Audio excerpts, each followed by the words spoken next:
A'udzu billahi minasyaitonir rajim. Bismillahirrahmanirrahim. Assalamualaikum warahmatullahi wabarakatuh. Alhamdulillahirabbil alamin. Wassalatu wassalamu ala asyrafil anbiya'i wal mursalin wa ala alihi wa sahbihi ajma'in. Allahumma iftah 'alaina hikmataka wa anshur 'alaina min khaza'ini rahmatika ya arhamar rahimin. Rabbi shrah li sadri wa yassir li amri wahlul 'uqdatam min lisani yafqahu qawli. Allahumma faqihna fid din wa 'allimna ta'wil wahdina ila siratikal mustaqim siratal ladzina an'amta 'alaihim minan nabiyyin wasiddiqin wasyuhada'i wassalihin wa hasuna ulaika rafiqa ya arhamar rahimin. Subhanaka la 'ilma lana illa ma 'allamtana innaka antal alimul hakim. Amin ya rabbal alamin. Apa khabar sidang penonton sekalian? Mudah-mudahan Allah Subhanahu Wa Taala memberikan kesihatan, memberikan kesejahteraan dan memberikan kebahagiaan buat hati-hati kita. Alhamdulillah sidang penonton sekalian, kita bertemu lagi di dalam rancangan Tanyalah Ustaz, biar tahu jangan keliru untuk edisi 3 Julai 2020 bersamaan 11 Zulkaadah 1441 Hijriah pada hari yang digelar sebagai penghulu segala hari, Sayyidul Ayyam, iaitu hari Jumaat. Jadi jom sama-sama sebelumnya kita nak memulakan majlis ilmu kita pada pagi ini, kita lihat dulu, periksa dulu kita punya kuku-kuku dekat jari kita ni. Kalau panjang, potong. Kita lihat juga mungkin ada misai kita ataupun bulu-bulu yang sepatutnya untuk dicukur, boleh untuk kita cukur, kerana ini adalah di antara amalan-amalan sunat yang boleh kita sama-sama ambil sebagai salah satu cara untuk nak jana saham pahala ekstra buat kita bersama pada hari yang penuh dengan keberkatan ini. Dan sidang penonton sekalian juga, jangan lupa untuk memperbanyakkan selawat dan salam ke atas junjungan besar kita baginda sallallahu alaihi wasallam. Allahumma salli ala sayyidina Muhammad wa ala ali sayyidina Muhammad. Kerana apa? Ada satu hadis sahih yang menceritakan bahawa barang siapa yang memperbanyakkan selawat ke atasku pada hari Jumaat, maka dia berhak untuk mendapatkan syafaatku. Jadi jom sama-sama pada hari Jumaat ni, di samping kita melaksanakan amalan-amalan sunat, dan juga kita sudah pun diberitahu, dimaklumkan bahawa sekiranya di Selangor ini boleh dikatakan keseluruhan masjid telah pun dibuka untuk solat sunat Jumaat. Jadi bagi para pemuda-pemuda di luar sana, para ayah, para suami, jangan pula hari ini kita buat lupa untuk meninggalkan solat sunat Jumaat, solat fardu Jumaat. Jadi jom sama-sama kita mengimarahkan masjid dan juga surau-surau Jumaat pada pagi ini, insya-Allah. Jadi sidang penonton sekalian, berbual berkaitan dengan perkara-perkara sunat, sudah semestinya juga di dalam kehidupan kita ni banyak perkara-perkara sunat yang kita boleh amalkan. Banyak solat-solat sunat yang kita boleh amalkan. Antaranya solat sunat istikharah, solat sunat taubat, dan apa yang kita nak bincangkan dan bualkan pada pagi ini adalah berkaitan dengan solat sunat hajat. Jadi kita nak mengenaliah dengan lebih dalam berkaitan dengan solat sunat hajat ini. Apakah sejarah di sebaliknya? Apakah kaifiatnya? Apakah di antara fadilat-fadilatnya? Dan insya-Allah bersama dengan kita pada pagi ini di studio B, Seri Pentas Bandar Utama kita, salah seorang yang memang ahlinya untuk membincangkan topik berkaitan dengan perkara-perkara ibadah ini, iaitu yang berbahagia Al-Fadil Ustaz Jafri Abu Bakar. Assalamualaikum Ustaz. Assalamualaikum warahmatullahi wabarakatuh. Siap Ustaz. Dia salam macam ni ni. Salam macam ni Ustaz. Oh, lama. Dia macam. Alhamdulillah. Jadi sidang penonton sekalian, seperti biasalah, sekiranya ada sebarang persoalan yang ingin diajukan kepada kami berkaitan dengan topik kita hari ini, solat sunat hajat, boleh untuk hubungi kami secara terus di talian yang tertera di kaca televisyen sidang penonton sekalian. Dan sekiranya sidang penonton sekalian, kalau mungkin ada gangguan daripada segi sudut siaran TV-nya tak boleh digunakan, boleh untuk melayari laman media sosial rasmi kami di Facebook Tanyalah Ustaz TV3, insya-Allah. Jadi sidang penonton sekalian, sebagai permulaan pertemuan kita pada pagi ini, kita inginlah mendengar sedikit mutiara kata hikmah daripada Al-Fadil Ustaz kita berkaitan dengan tajuk kita pada hari ini, solat sunat hajat. Tafadhal mashkura Ustaz. Bismillahirrahmanirrahim. Assalamualaikum warahmatullahi wabarakatuh. Alhamdulillahirabbil alamin wal aqibatu lil muttaqin ala umuri dunya waddin. Asyhadu an la ilaha illallah wa asyhadu anna sayyidana Muhammadan abduhu wa rasuluh. Allahumma salli wa sallim ala habibil karim Sayyidina Mustafa sallallahu alaihi wasallam wa ala alihi wa ashabihi wa man tabi'ahum bi ihsanin ila yaumiddin. Subhanaka la ilma lana illa ma 'allamtana innaka antal alimul hakim. Rabbi shrah li sadri wa yassir li amri wa hlul 'uqdatam min lisani yafqahu qawli wa la haula wa la quwwata illa billah al-'aliyyil 'azim. Allahumma inna nas'aluka 'ilman nafi'a wa rizqan tayyiba wa amalan mutaqabbala. Ya Allah, kurniakan kepada kami ilmu yang bermanfaat, rezeki yang baik dan amalan-amalan yang diterima. Amin ya rabbal alamin. Alhamdulillah. Terima kasih kepada adinda, anak anda, bukan adinda kita, anak anda ni Dai Hakim, masya-Allah. Dai Luqman, insya-Allah. Silap orang. Sama Ustaz, sama. Silap. Luqman Hakim. Luqman Hakim. Masya-Allah. Orang kampung sebenarnya. Dan alhamdulillah. Dan semua sahabat-sahabat yang menyaksikan Tanyalah Ustaz pada pagi ini, sama ada melalui Kaca TV ataupun melalui Facebook, social media, subhanallah. Dan saya sebagai permulaan yang mengajak tuan-tuan untuk kita merebut ganjaran pahala bersedekah pada pagi ini. Bukan semata-mata kita bersedekah dengan wang ringgit, tetapi saya nak mengajak tuan-tuan untuk kita bersedekah dengan berkongsi ilmu.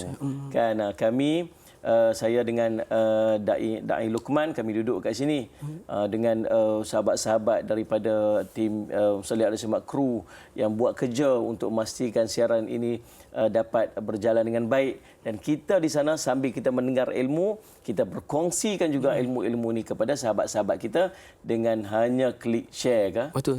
Kan? Klik yang satu je. Subhanallah, semua orang boleh mendapat manfaat ilmu dan kita akan mendapat ganjaran di sisi Allah Subhanahu wa taala. Mudah-mudahan.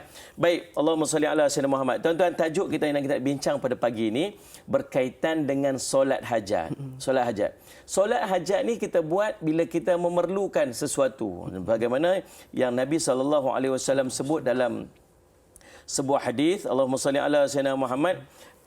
Hadis riwayat Ibnu Majah, hadis yang panjang berserta dengan doanya. Saya petik pada permulaan hadis tersebut. Nabi SAW menyebutkan, man kanat lahu hajatun ilallah au ila ahadin min khalqihi falyatawadda wal yusalli rak'atain atau kama qala Rasulullah sallallahu alaihi wasallam, rawahu Ibnu Majah. Nabi SAW menyebutkan, sesiapa yang mempunyai hajat daripada Allah, mempunyai keinginan, ada benda yang dia perlukan daripada Allah Subhanahu Wa Taala, atau daripada ila ahadin min khalqi, ataupun daripada seseorang daripada makhluk Allah Subhanahu Wa Taala, maka kata Nabi SAW, hendaklah dia berwuduk dengan sebaik-baiknya, kemudian dia bersolat 2 rakaat. Hadis riwayat Ibnu Majah, dan Imam Ahmad juga meriwayatkan dengan sanad yang sahih daripada Abu Darda radhiyallahu an, bahawa Rasulullah SAW pernah bersabda, sesiapa yang berwudu lalu menyempurnakannya, kemudian solat 2 rakaat dengan sempurna, nescaya Allah memberikan apa sahaja yang dimintanya, sama ada cepat ataupun lambat. Ini menjadi dalil kepada alim ulama yang menyatakan bahawa adanya yang disebutkan sebagai solat hajat. Itu dalil dia. Sallallahu alaihi wasallam Muhammad. Jadi tuan-tuan, kenapa kita perlu berdoa? Tu yang tu kita nak bincang dulu sebelum kita nak bincang tentang solat hajat ni, kaifiat dia sebagainya. Kenapa kita kena minta doa di sisi Allah SWT? Ini benda penting yang kita kena tahu. Sebab ada orang yang malas nak berdoa. Ada orang dia letak apa? Nak doa apa lagi? Semua ketentuan takdir kita telah disusun oleh Allah dah. Nak minta apa lagi? Kan? Takkan Allah tak tahu apa yang ada dalam hati kita? Dia buat macam tu. Jadi subhanallah, kita tengok. Apakah kepentingan kita memohon sesuatu daripada Allah, ataupun kita faham sebagai doa, ataupun kita sebut sebagai antara amalan cara untuk kita meminta sesuatu daripada Allah yang dengan melakukan solat hajat. Doa menurut Imam Al-Khattabi ialah permohonan hamba kepada Tuhannya dengan mengharapkan pertolongannya dan juga bantuan daripadanya. Dalam kehidupan kita, kita tak boleh melepas diri daripada bergantung kepada Allah SWT dalam setiap urusan kehidupan kita. Tadi saya nak keluar daripada rumah, sallallahu alaihi wasallam Muhammad, masuk kereta, apa dia panggil apa? Allahumma salli garantinya yang kita boleh sampai ke destinasi kita tu dengan selamat. Kan? Tadi apa ni Ustaz Ismail naik motor. Naik kereta. Takut hujan. Jadi subhanallah Ustaz Ismail, apa jaminan kita boleh sampai ni? Kita hari ni apa jaminan kita dapat rezeki? Kita tak ada sikit pun jaminan, melainkan semua jaminan di sisi Allah. Dan kita tak tahu apa-apa. Maka kita tak boleh nak berlepas diri daripada bergantung dengan kita minta keselamatan, minta perlindungan, minta rezeki, minta supaya urusan kita dipermudahkan oleh Allah SWT. Kita tak boleh nak melepaskan diri daripada perkara tersebut. Perkara itu disebut sebagai doa. Jadi kita naik kereta tadi, kita subhanallazi sakhkhara lana hadza wa ma kunna lahu muqrinin wa inna ila rabbina lamunqalibun. Baca pula bismillahilladzi la yadhurru ma'asmihi syai'un fil ardi wala fis sama'i wa huwas samiul alim. Ni kita masih duduk dalam, kita tak belum terlepas lagi daripada peperangan bersama COVID-19 ni kan. Masih duduk dalam peperangan, kata apa ni MKN kan. We are still in the war. Ya, kita masih dalam peperangan ni, jangan duk rasa selesa sangat apa semua. Maka tiap hari jangan lupa untuk doa bismillahilladzi la yadhurru ma'asmihi syai'un fil ardi wala fis sama'i wa huwas samiul alim. Baca lagi doa a'udzu bikalimatillahi tammati min syarri ma khalaq. Baca lagi doa Allahumma inna na'udzubika minal baras wal junun wal judham wa min sayyi'il asqam. Itu doa-doa pasal apa ni? Pasal bergantungnya kita kepada Allah Subhanahu wa taala. Dan Allah menjadikan doa sebagai sebab untuk meraih daripada apa yang kita inginkan. Allah berfirman, wa qala rabbukum ud'uni astajib lakum. Innal yani part tu okey. Allah sebut wa qala, dan katalah, dan Tuhan kamu berfirman, ud'uni astajib lakum. Mintalah kepadaku, nescaya aku akan perkenankan untuk kamu. Part tu real. Part tu nampak itu janji di sisi Allah yang kalau kita ada sesuatu yang kita nak, kita minta pada Allah, Allah akan bagi dekat kita. Itu janji Allah, dan Allah tak pernah mungkir janji dia. Kalau kita akan sama-sama kawan kita, nanti yang susah nanti mintalah dekat aku boleh tolong. Belum tentu lagi. Mungkin dia ikhlas nak tolong, tapi mungkin pada kesempatan dia dalam keadaan kesusahan, tak mampu nak tolong kita. Tapi kalau Allah janji, confirm Allah akan tunaikan. Tapi yang kita risau ayat berikutnya. Sambungan daripada ayat tu, Allah kata apa? Innalladzina yastakbiruna an ibadati sayadkhuluna jahannama dakhirin. Sadaqallahul azim. Allah sebut apa? Sesungguhnya orang-orang yang sombong, takabur. Orang-orang yang sombong dan takabur, Allahumma salli ala sayyidina Muhammad, daripada beribadat dan berdoa kepadaku. Dia sombong, tahu tak? Dia sombong, dia takabur. Takabur apa? Takabur daripada beribadat dan takabur daripada berdoa kepada Allah. Allah kata, kamu minta padaku, aku akan berikan kepada kamu. Tapi ada orang dia sombong, tahu.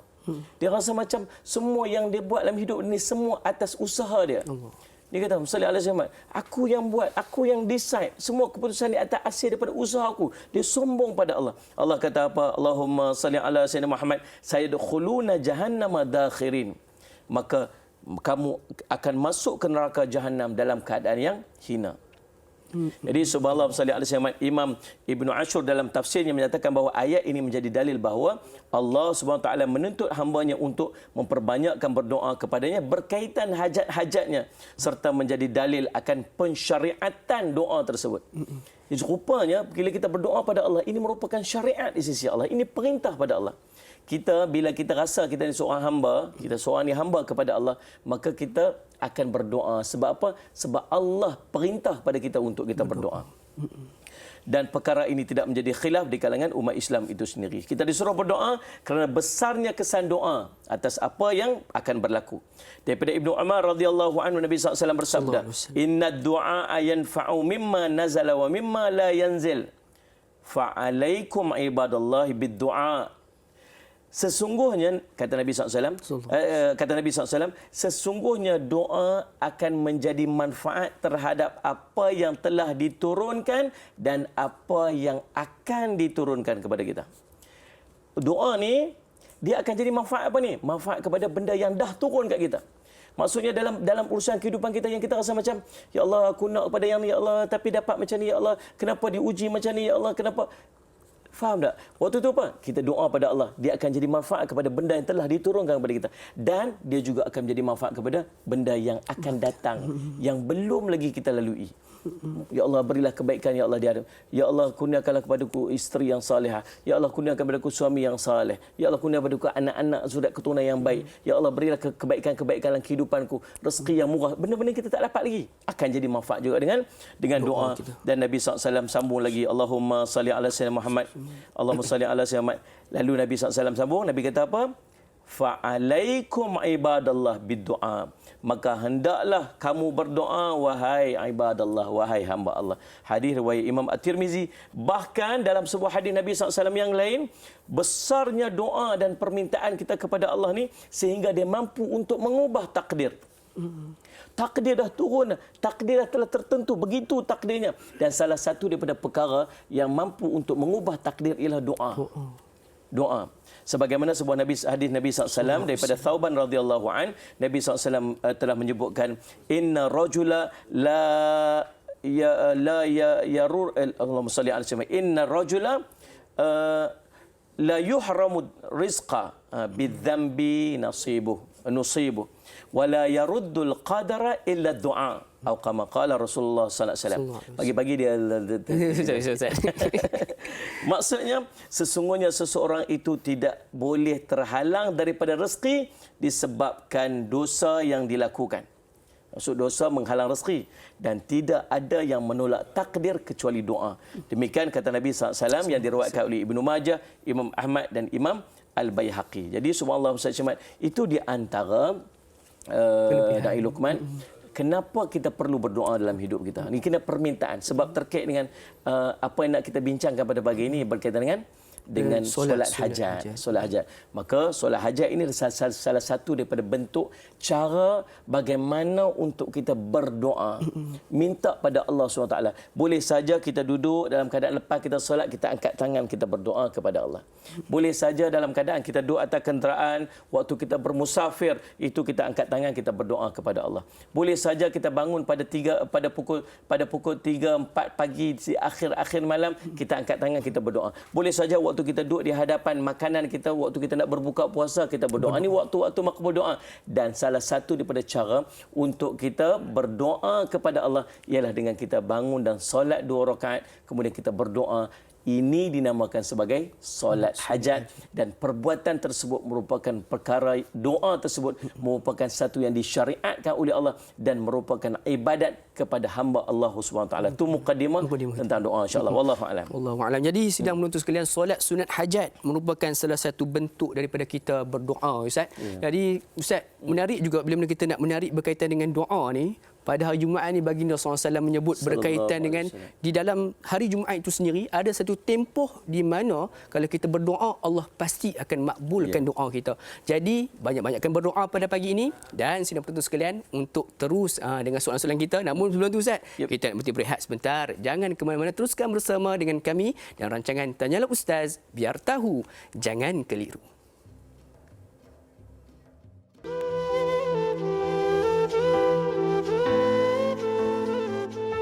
Dan Tuhanmu berfirman, berdoalah kepadaku, nescaya akan aku perkenankan. Surah Ghafir ayat 60.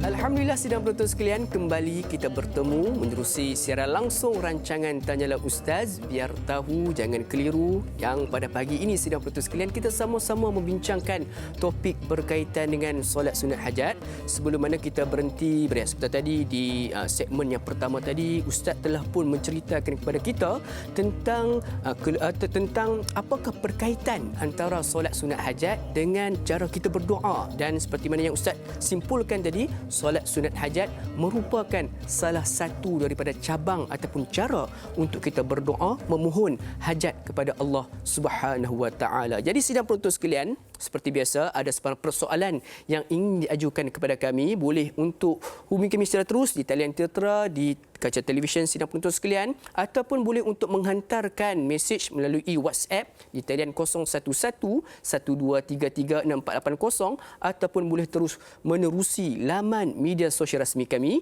di Facebook Tanyalah Ustaz TV3. Jadi sidang penonton sekalian, tanpa membuang masa lagi, kita nak sama-sama meraihkan beberapa persoalan daripada sahabat-sahabat sidang penonton kita sekalian. Dan soalan pertama ini menerusi laman media sosial rasmi kita, Ustaz, iaitu Tanyalah Ustaz TV3, iaitu daripada saudara Daniel Irfan. Assalamualaikum Ustaz Andai. Waalaikumsalam warahmatullahi. Bolehkah Ustaz ceritakan asal-usul bagaimana wujudnya solat sunat hajat? Mohon pencerahan Ustaz. Silakan Ustaz. Baik, bismillah, alhamdulillah, wassalatu wassalamu ala rasulillah. Terima kasih kepada Daniel Irfan. Masya-Allah, nama superb nama dia. Masya-Allah.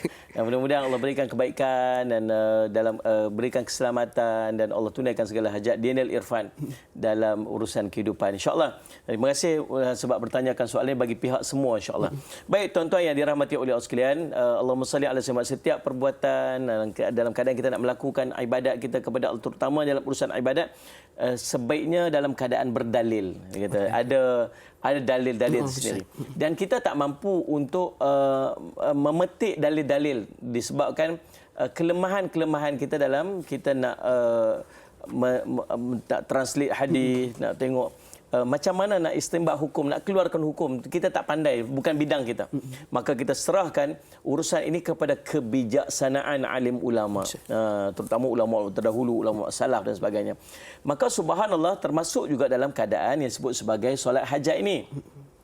Solat hajat ini, tuan-tuan, tidaklah Nabi SAW sebut tentang solat hajat.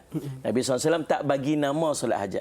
Demikian juga Nabi SAW tak bagi nama solat sunat taubat. Nabi SAW tak bagi juga nama solat sunat tarawih. Ini merupakan nama-nama yang diberikan oleh alim ulama bersesuaian dengan bentuk dan tujuan solat tersebut diadakan. Solat tarawih sebagai contoh, itu solat diberi sebagai solat istirahat, tarwihah, solat rehat. Sebab apa? Sebab waktu kita berehat-rehat selepas kita berpuasa sepanjang hari, kemudian kita dah makan untuk berbuka puasa, maka Nabi SAW sebut dia qiyamul lail, man qama, Allahumma salli ala sayyidina Muhammad, man qama ramadanan imanan wahtisaban ghufira lahu ma taqaddama min zambi, kata Nabi SAW, siapa yang menghidupkan Ramadan dia, maka ulama menyebutkan menghidupkan Ramadan itu dengan solat-solat malam, maka ulama sebut namakan dia sebagai tarawih, kan. Dan solat ini subhanallah terkait dengan sebuah hadis Nabi sallallahu alaihi wasallam yang diriwayatkan oleh Ibnu Majah. Nah, Allahumma salli ala sayyidina, yang sebagaimana Nabi SAW menyebutkan, man kanat lahu hajatun ila Allah au ila ahadin min khalqihi falyatawadda wal yusalli rak'atain atau kama qala Rasulullah SAW. Nabi SAW menyebutkan, barang siapa yang mempunyai hajat kepada Allah ataupun kepada seseorang manusia, maka hendaklah dia berwuduk dengan sebaik-baiknya, kemudian dia solatlah 2 rakaat. Hadis ini riwayat Ibnu Majah, dan hadis ini juga menceritakan apakah doa yang nak dia panjatkan dalam solat hajat tersebut, dengan doa yang panjang yang nanti kita akan bincangkan. Jadi solat hajat ini terkait dengan hadis tersebut. Maka ulama menyatakan, oh ada hajat maka solat 2 rakaat, maka sesuai dinamakan sebagai solat hajat. Dan solat sunat hajat ini, Allahumma salli ala sayyidina Muhammad, ialah satu bentuk ibadat ataupun solat yang kita lakukan untuk kita memohon hajat. Ketika kita berada dalam keadaan kita memerlukan bantuan, kita dalam permasalahan dan juga kita berada dalam kesukaran dan kesulitan. Dia dilakukan untuk mengharapkan pertolongan Allah. Allahumma salli ala sayyidina Muhammad. Bukan semata-mata kita nak sesuatu yang baik, kita juga nak menghalang ataupun menolak sesuatu keburukan pun kita lakukan solat hajat. Sama ada yang kita nak itu daripada Allah ataupun kita berhajat kepada manusia sendiri. Sebagai contoh, ada orang yang berhutang dengan kita, kan? Allah maksudnya hutang, lepas tu sampai time hutang tu kita pun dah Tak ada macam duk telefon macam Allahumma salli susah nak angkat lah apa semua kan. Jadi macam tu. Jadi apa kita boleh buat? Kita bangun untuk solat hajat. Minta hajat supaya Allah bukakan hati dia supaya dia bayar hutang kita. Jangan duk minta hajat yang bukan-bukan pula. Dia ni tak mau bayar hutang, kasih dia selamatlah dia. Macam tu. Minta doa bagi baik-baik supaya Allah buka hati dia supaya dapat menunaikan kembali hajat kita. Itu yang kita harapkan daripada manusia yang lain. Sebagai contohnya, jadi subhanallah, kesemuanya dalam kehidupan kita, kita memerlukan kepada kita punya hajat, sama ada hajat kita untuk kita dapat ataupun hajat kita itu ialah untuk menolak sesuatu, maka lakukanlah disebut sebagai solat hajat terkait dengan hadis riwayat Ibnu Majah tadi yang Nabi SAW menyebutkan siapa yang punya hajat kemudian dia berwuduk dengan wuduk yang sempurna kemudian dia solat 2 rakaat seperti disebutkan oleh baginda Nabi SAW. Wallahu a'lam. Wallahu a'lam. Mudah-mudahan menjawab. Ianya berkait balik dengan hadis yang sebenarnya Ustaz telah pun terangkan di awal rancangan kita tadi, iaitu berkaitan dengan sekiranya kita memerlukan hajat, tetapi tidaklah disignifikasikan dengan cara detail secara terang-terangan bahawa solat sunat hajat tersebut, tetapi ulama yang menamakan solat sunat tersebut sebagai solat sunat hajat. Jadi jom sama-sama kita beralih dengan persoalan yang berikutnya daripada saudari Adna Amilin. Assalamualaikum Ustaz Da'i. Waalaikumsalam warahmatullahi wabarakatuh. Jika seseorang itu ingin menunaikan hajat, waktu bilakah yang paling sesuai untuk dia bersolat hajat? Dan apakah hukum jika kita melakukan solat hajat itu secara berjemaah? Terima kasih. Mohon pencerahan Ustaz. Jadi Ustaz, kalau kita tengok kan sekarang ni pun dah menghampiri dengan musim-musim peperiksaan bagi pelajar-pelajar tingkatan 5 dan juga tingkatan 6 untuk tahun ini sebab peperiksaan lain semua telah dibatalkan. Jadi mungkin selepas ini akan berlangsungnya majlis restu ilmu, melaksanakan solat sunat hajat secara berjemaah. Adakah dibolehkan Ustaz? Baik, Allahumma. Bagus soalan ni. Adna Amilin, masya-Allah. Terima kasih Adna Amilin sebab sudikan bertanya, sudi bertanyakan soalan bagi pihak sahabat-sahabat kita yang lain. Dan subhanallah Ustaz Syamad, saya kagum dengan sahabat-sahabat kita yang ada tengok melalui kaca TV, ada yang istiqamah tengok melalui Facebook sambil bawa kereta ni, sambil bawa kereta. Masya-Allah Ustaz Syamad, satu pasang waist, satu pasang lagi tanyalah Ustaz biar tahu jangan keliru. Subhanallah, saya sangat kagum. Dan sempat lagi berhenti tepi jalan type untuk tanya soalan. Masya-Allah. Terima kasih Adna, salli ala Sayyidina Muhammad Amilin yang bertanyakan kepada soalan. Dan ada 2 soalan yang ditanyakan. Yang pertamanya, waktu mana paling afdal untuk kita melaksanakan ibadat ataupun solat disebut sebagai solat hajat. Kita boleh buat solat hajat pada mana-mana waktu kecuali 2 waktu yang tidak dibenarkan, iaitu selepas subuh dan selepas asar. Allahumma salli ala Muhammad, ataupun waktu tegak matahari tengah di kepala. Waktu yang tak dibenarkan solat tak boleh. Selain pada itu semua boleh kita buat solat sunat hajat. Sebagai contoh, lepas daripada sembahyang zuhur nak buat solat hajat boleh. Lepas daripada buat solat sambil buat solat duha nak buat solat hajat boleh. Waktu Allahumma salli ala Muhammad sebelum daripada solat asar dia nak buat pun boleh. Allahumma salli ala Muhammad. Waktu mana lagi? Selepas daripada waktu isyak. Sebagai contoh sebuah riwayat yang menyebutkan tentang kelebihan 4 rakaat selepas daripada waktu isyak. Yang tercatat dalam kitab Nasihat Agama Wasiat Iman, Imam Habib Abdullah Haddad menukilkan satu amalan dilakukan selepas daripada solat isyak 4 rakaat. 4 rakaat, kata riwayat tersebut, ganjarannya seperti mana dia melakukannya pada malam-malam Al-Qadar. Mungkin apa yang dia boleh buat lepas solat isyak tu, sebelum dia tidur tu, dia buat 2 rakaat sunat taubat dan dia buat juga 2 rakaat sunat hajat. Taubat itu untuk dia minta ampun atas dosa-dosa yang dia lakukan pada seharian tersebut. Dan solat hajat tersebut supaya dia dilindungi daripada dosa-dosa dan keburukan-keburukan pada hari berikutnya. Mungkin dia boleh buat selepas solat isyak. Namun waktu yang paling cantik untuk kita melakukan ibadat disebut sebagai solat sunat hajat ini ialah pada 1/3 akhir malam. Waktu tahajud tu waktu cantiklah untuk buat. Sebab apa? Sebab terkait dengan sebuah hadis Nabi SAW. Yanzilu Rabbana tabaraka wa ta'ala kulli lailatin ila sama'i dunya hina yabqa thuluthul lailil akhir. Fayaqulu man yad'uni fastajib lahu. Wa man yas'aluni fa'utiyahu. Wa man yastaghfiruni faghfir lahu. Atau kama qala Rasulullah SAW, rawahul Bukhari wa Muslim. Nabi SAW sebut, Rabb kita turun, subhanallah, Rabb kita ni ke langit dunia pada setiap malam, iaitu pada sepertiga akhir malam. So, turun ke dunia tu jangan duk imagine macam-macam lah. Turunnya ulama menyebutkan bahawa dekatnya Allah dekat kita waktu. Hampirnya Allah tu kepada hamba dia. Waktu tu Allah kata apa? Allahumma salli ala bila sepertiga akhir malam. Lalu Allah berkata kepada para malaikat, Allah kata apa? Allahumma salli ala Muhammad. Allah menyebutkan fayaqulu man yad'uni fastajib lahu. Siapa yang berdoa kepadaku, aku nak tunaikan doa dia. Ni Allah, aku nak makbulkan doa dia. Wa may yas'aluni fa'utiyahu. Siapa yang nak minta apa-apa daripada aku nak berikan kepada dia. Wa may yastaghfiruni faghfir lahu. Dan siapa yang minta ampun, aku nak ampunkan dosa dia. Hadis riwayat Al-Bukhari dan Muslim. Maka menjawab pada soalan pertama tadi ni, boleh lakukan pada mana-mana waktu. Dan cuma yang paling cantik waktu mana?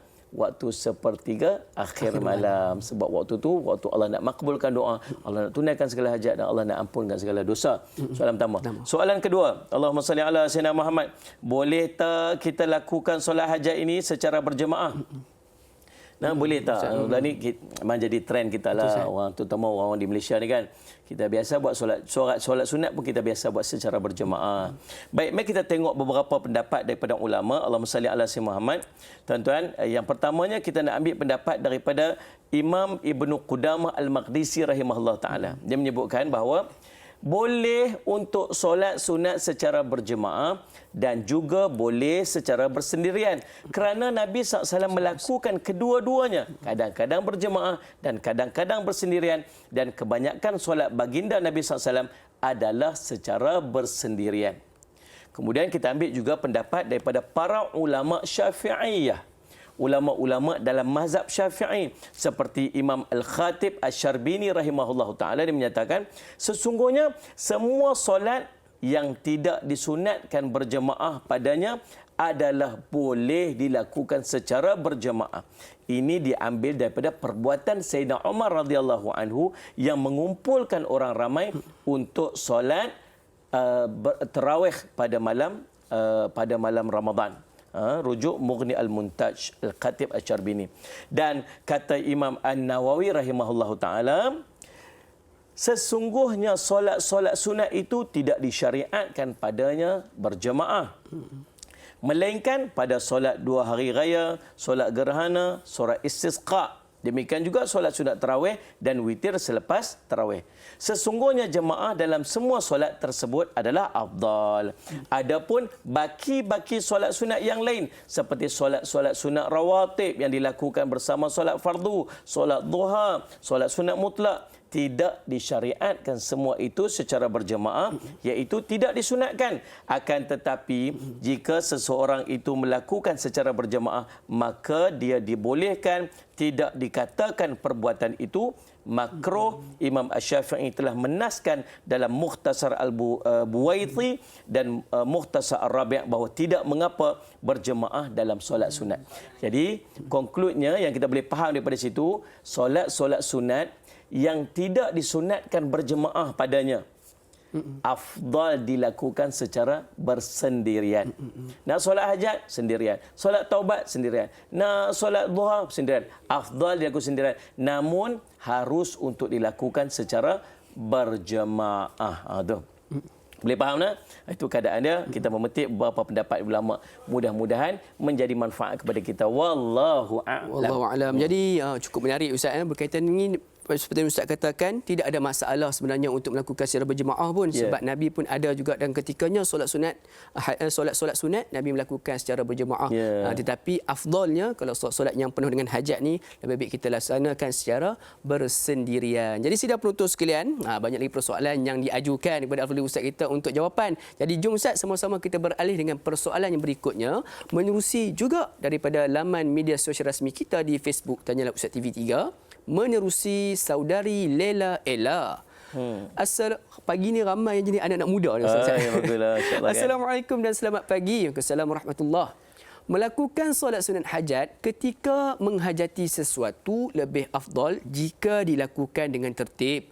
Apakah langkah-langkah yang harus seseorang itu lakukan ketika ingin melakukan solat hajat? Mohon pencerahan. Terima kasih. Jadi Ustaz, soalan ini mungkin berkaitan dengan kan kita nak berhajatkan sesuatu tetapi dosa banyak lagi. Adakah perlu kita laksanakan solat sunat taubat ataupun bagaimana Ustaz? Baik, Allah Ustaz. Baguslah Lila Ella. Masya-Allah. Terima kasih Lila Ella. Susah nak sebut, terbelit-belit lidah juga kan. Yang bertanyakan kepada soalan pada pagi ini, dan insya-Allah mudah-mudahan soalan yang ditanyakan oleh Lela Ella tadi ni menjadi manfaat pada kami semua yang mengambil manfaat ilmu. Kadang-kadang bagus juga tanya soalan ni Da'i Luqman. Bila kita tanya soalan yang ulama kata boleh bertanya soalan yang pertama, soalan yang kita tak tahu. Daripada kita tak tahu, Allahumma salli alaihi wasallam, kita nak tahu. Dibenarkan. Yang kedua, kita bertanya soalan ni sebab kita tak faham. Kita dah tahu dah tapi tak apa nak faham. Kita boleh bertanya soalan. Yang ketiga, kita bertanya soalan kita dah tahu dan kita dah faham tapi kita nak orang lain pun tumpang tahu dan tumpang faham. Maka kita tanya soalan, orang lain pun tumpang manfaatnya. Subhanallah. Sebab tu ulama suruh encourage kita untuk bertanyakan soalan supaya kita boleh mendapat manfaat bukan setakat kita, orang lain pun tumpang dapat manfaat. Tahniah Lila Ella gitu. Sebab kan sebab tolong tanyakan soalan. Baik tuan-tuan, Allahumma salli ala sayyidina Muhammad. Ada tak tertib dalam keadaan kita nak melakukan ibadat ataupun solat sunat hajat ni? Baik, Nabi SAW tadi menyebutkan beberapa tertib. Dalam hadis yang kita sebut tadi, Nabi SAW sebut apabila seorang itu mempunyai hajat daripada Allah ataupun daripada makhluk Allah, manusia ataupun seseorang daripada makhluk Allah, maka hendaklah dia berwuduk. Nabi SAW sebut wuduk dan perelokkan wuduknya. Kemudian dia solat 2 rakaat. Jadi ulama cuba menyusunkan. Yang pertama, hendaklah dia Allahumma salli ala sayyidina Muhammad berwuduk dengan wuduk yang sempurna, meraihkan perkara wajib dan juga meraihkan perkara sunat ketika dia berwuduk. Berwuduk dengan wuduk yang sempurna. Bila kita bangun untuk solat, sama ada solat wajib ataupun solat sunat, kita kata ada orang yang dia memperlekeh-lekehkan wuduk tu sebab dia punya perception ialah dia nak melakukan solat sunat. Luqman faham tak? Betul. Dia kata ambil wuduk pasal apa wuduk tu? Sebab ini nak solat sunat je kot. Itu salah faham tu. Sedangkan walaupun solat sunat, dia tetap perlu meraihkan kesempurnaan wuduk tu. Wuduk tu sendiri. Faham tak ni? Ambil wuduk, pastikan wuduk tu sempurna, cantik. Ni kita ada hajat ni, kita nak menghadap Allah ni, kita nak minta sesuatu pada Allah. Biar dalam keadaan kita ni nampak kesungguhan kita tu. Khusyuk dia. Yang kedua, dia melakukan solat 2 rakaat. Seperti yang Nabi SAW sebutkan dalam Allahumma salli ala sayyidina Muhammad, hadis tersebut, inilah solat yang dimaksudkan dengan solat hajat. Dan subhanallah, dalam Allahumma salli ala sayyidina Muhammad, dalam ayat tersebut ataupun dalam hadis tersebut tidak pula menceritakan susunan surah. Nak baca surah apa, ulama tolong susun surah dekat kita. Nanti kalau ada soalan nanti kita akan ceritakan bagaimanakah cara untuk kita laksanakan sebagai kaifiat solat sunat hajat tersebut. Kemudian Allahumma salli ala sayyidina Muhammad, antara lagi adab dia bila kita Allahumma salli ala sayyidina Muhammad melakukan solat hajat ni, kita solat 2 rakaat kemudian kita berdoa. Dan namanya pun hajat kan? Hajat doa lah. Kita nak minta apa pada Allah, kita nak minta apa dan kita nak minta dijauhkan daripada apa. Minta pada waktu tu. Cuma waktu mana kita nak berdoa ni? Waktu mana kita nak berdoa ni? Berdoa kita subhanallah boleh kita lakukan sama ada dalam solat tersebut ataupun di luar daripada solat tersebut. Sebab 2 benda. Yang pertama, dalam solat dalilnya bagaimana? Dalilnya subhanallah sebab Nabi SAW menyebutkan tentang keadaan paling hampir seorang hamba itu kepada Tuhannya ialah ketika dia bersujud. Itu dalam solat. Yang keduanya tentang kelebihan berdoa selepas daripada solat. Di antara waktu makbul doa ialah doa yang dilakukan immediate selepas daripada solat. Maka kedua-duanya pun ada kelebihan dia. Dalam sembahyang pun ada, selepas sembahyang pun ada. Maka tuan-tuan, apa yang kita boleh buat waktu kita sujud itu perbanyakkan doa yang kita kena lafaz dalam bahasa Arab. Yang tu kena ingat elok. Kena lafaz bahasa Arab. Sebab kalau dia keluar bahasa Melayu batal sembahyang. Ya Allah tolonglah aku, ya Allah, ya Allah tolonglah, ya Allah ampun dosa aku. Habis batal. Bahasa apa? Keluar dah bahasa Melayu. Dia sebut Allahumma ghfirli wa liwalidayya warhamhuma kama rabbayani saghira. Sebagai contoh kan, Rabbana atina fid dunya hasanah wa fil akhirati hasanah wa qina adzabannar. Dan apa saja doa-doa yang kita mampu untuk lafazkan dalam bahasa Arab, kita gunakan pada waktu kita sujud yang terakhir tu. Ataupun kalau kita tak mampu untuk sebut, kita nak sebut dalam bahasa Melayu, kita sebut, lafazkan doa-doa tu dalam hati kita supaya tak terkeluar daripada perkataan mulut-mulut kita yang boleh membatalkan sembahyang. Tapi kalau kita tak mampu, sehari sujud duk baca dalam hati, sehari pakai ruyub lena macam tu je. Kali harap sangat. Lama sangat pula. 3-4 pagi sujud macam tu kan, sehari lena macam tu je. Maka apa yang kita boleh buat, waktu sujud pada akhir tu kita memperbanyakkan la ilaha illa anta subhanaka inni kuntu minadh zalimin. Doa Nabi apa? Nabi Yunus alaihi salam. La ilaha illa anta subhanaka inni kuntu minadh zalimin. Ingat doa-doa, ingat dosa-dosa kita, menangislah, cuba untuk mengalirkan air mata. Ya la ilaha illa anta subhanaka inni kuntu minadh zalimin. Perbanyak-perbanyakkan. Kemudian saat kita bagi salam, kita angkat tangan, duduk dalam posisi yang cantik-cantik, elok. Angkat tangan, doa pada Allah dengan sungguh-sungguh permohonan. Kali ini boleh cakap bahasa Melayu. Bagi kita faham apa yang kita nak minta. Susun doa tu cantik-cantik. Allahumma salli, ya Allah, ampun dosaku, ya Allah, ampun dosa ibu ayahku, ya Allah, ampun dosa anak-anakku, ya Allah, ampun dosa aku. Ya Allah, aku dulu melakukan kesilapan dalam hidupku, ya Allah, merintih merayu pada Allah. Itu di antara adab-adab yang boleh kita lakukan ketika kita berdoa. Dan sebagaimana disebutkan oleh Da'i Luqman tadi, antara yang dianjurkan oleh ulama dalam keadaan kita nak melakukan solat hajat, kita mulakan dengan solat sunat taubat. Sebab kita takut dosa-dosa kita menjadi penghalang makbulnya doa. Sebagai Nabi SAW sebut, seorang sahabat tanya, ya Rasulullah, ayyud du'ai afdal? Rasulullah, doa apakah yang paling afdal sekali dalam banyak-banyak doa? Doa apa paling afdal? Kata Nabi SAW, al-afu wal-afiyah fi dunia wal-akhirah. Minta ampun dan minta keselamatan dunia akhirat. Kenapa minta ampun dulu? Pasal apa tak minta masuk syurga? Pasal apa tak minta jauh neraka? Pasal apa? Sebab mungkin dosa-dosa kita itu menjadi penghalang kepada makbulnya doa-doa kita. Wallahu a'lam. Allahu akbar. Jadi tunaikan solat sunat taubat itu juga merupakan salah satu mungkin tertib ataupun tertib yang digariskan oleh ulama untuk kita laksanakan sebelum kita melaksanakan solat sunat hajat. Jadi sidang penonton sekalian, masih banyak lagi persoalan yang kita akan ajukan kepada Al-Fadhil untuk jawapannya. Namun yang ke mana-mana, teruskan bersama dengan kami dan rancangan Tanyalah Ustaz, biar tahu jangan keliru. Sebentar saya lagi.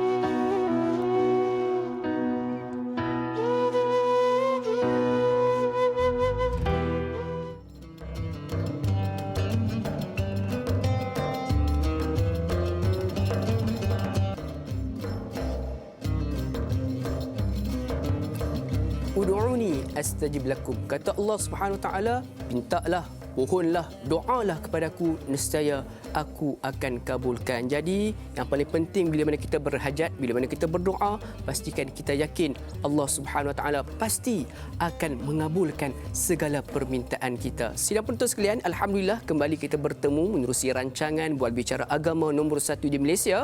Tak lain tak bukan Tanyalah Ustaz, biar tahu jangan keliru, di mana rancangan ini kita akan sama-sama mencari jawapan agar kita sama-sama dapat terkeluar daripada kekeliruan yang menyelubungi kita selama ini. Jadi sidang penonton sekalian, kepada sidang penonton, sahabat-sahabat serumpun kita dari Indonesia, Singapura, Brunei yang menyaksikan menerusi live Facebook kita pada pagi ini, laksanakan salah satu cara untuk kita nak menjana saham pahala dengan cara paling mudah, iaitu hanya menekan butang kongsi. Jadi sebarkan kepada seberapa ramai yang boleh. Mungkin ada di kalangan kita yang tidak berkesempatan untuk menyaksikan secara langsung pada pagi ini, mungkin boleh disaksikan pula pada saat-saat ada masa lapang dan sebagainya. Mungkin sekarang ini dalam perjalanan nak ke tempat kerja, jangan pula kita sambil memandu tu tengok, bahaya. Jadi tuan-tuan dan puan, simpan, save dahulu video kita pada pagi ini, bolehlah untuk ditonton semula setelah mana tiba di destinasi yang dituju. Jadi sekali lagi saya wawarkan, sekiranya ada sebarang persoalan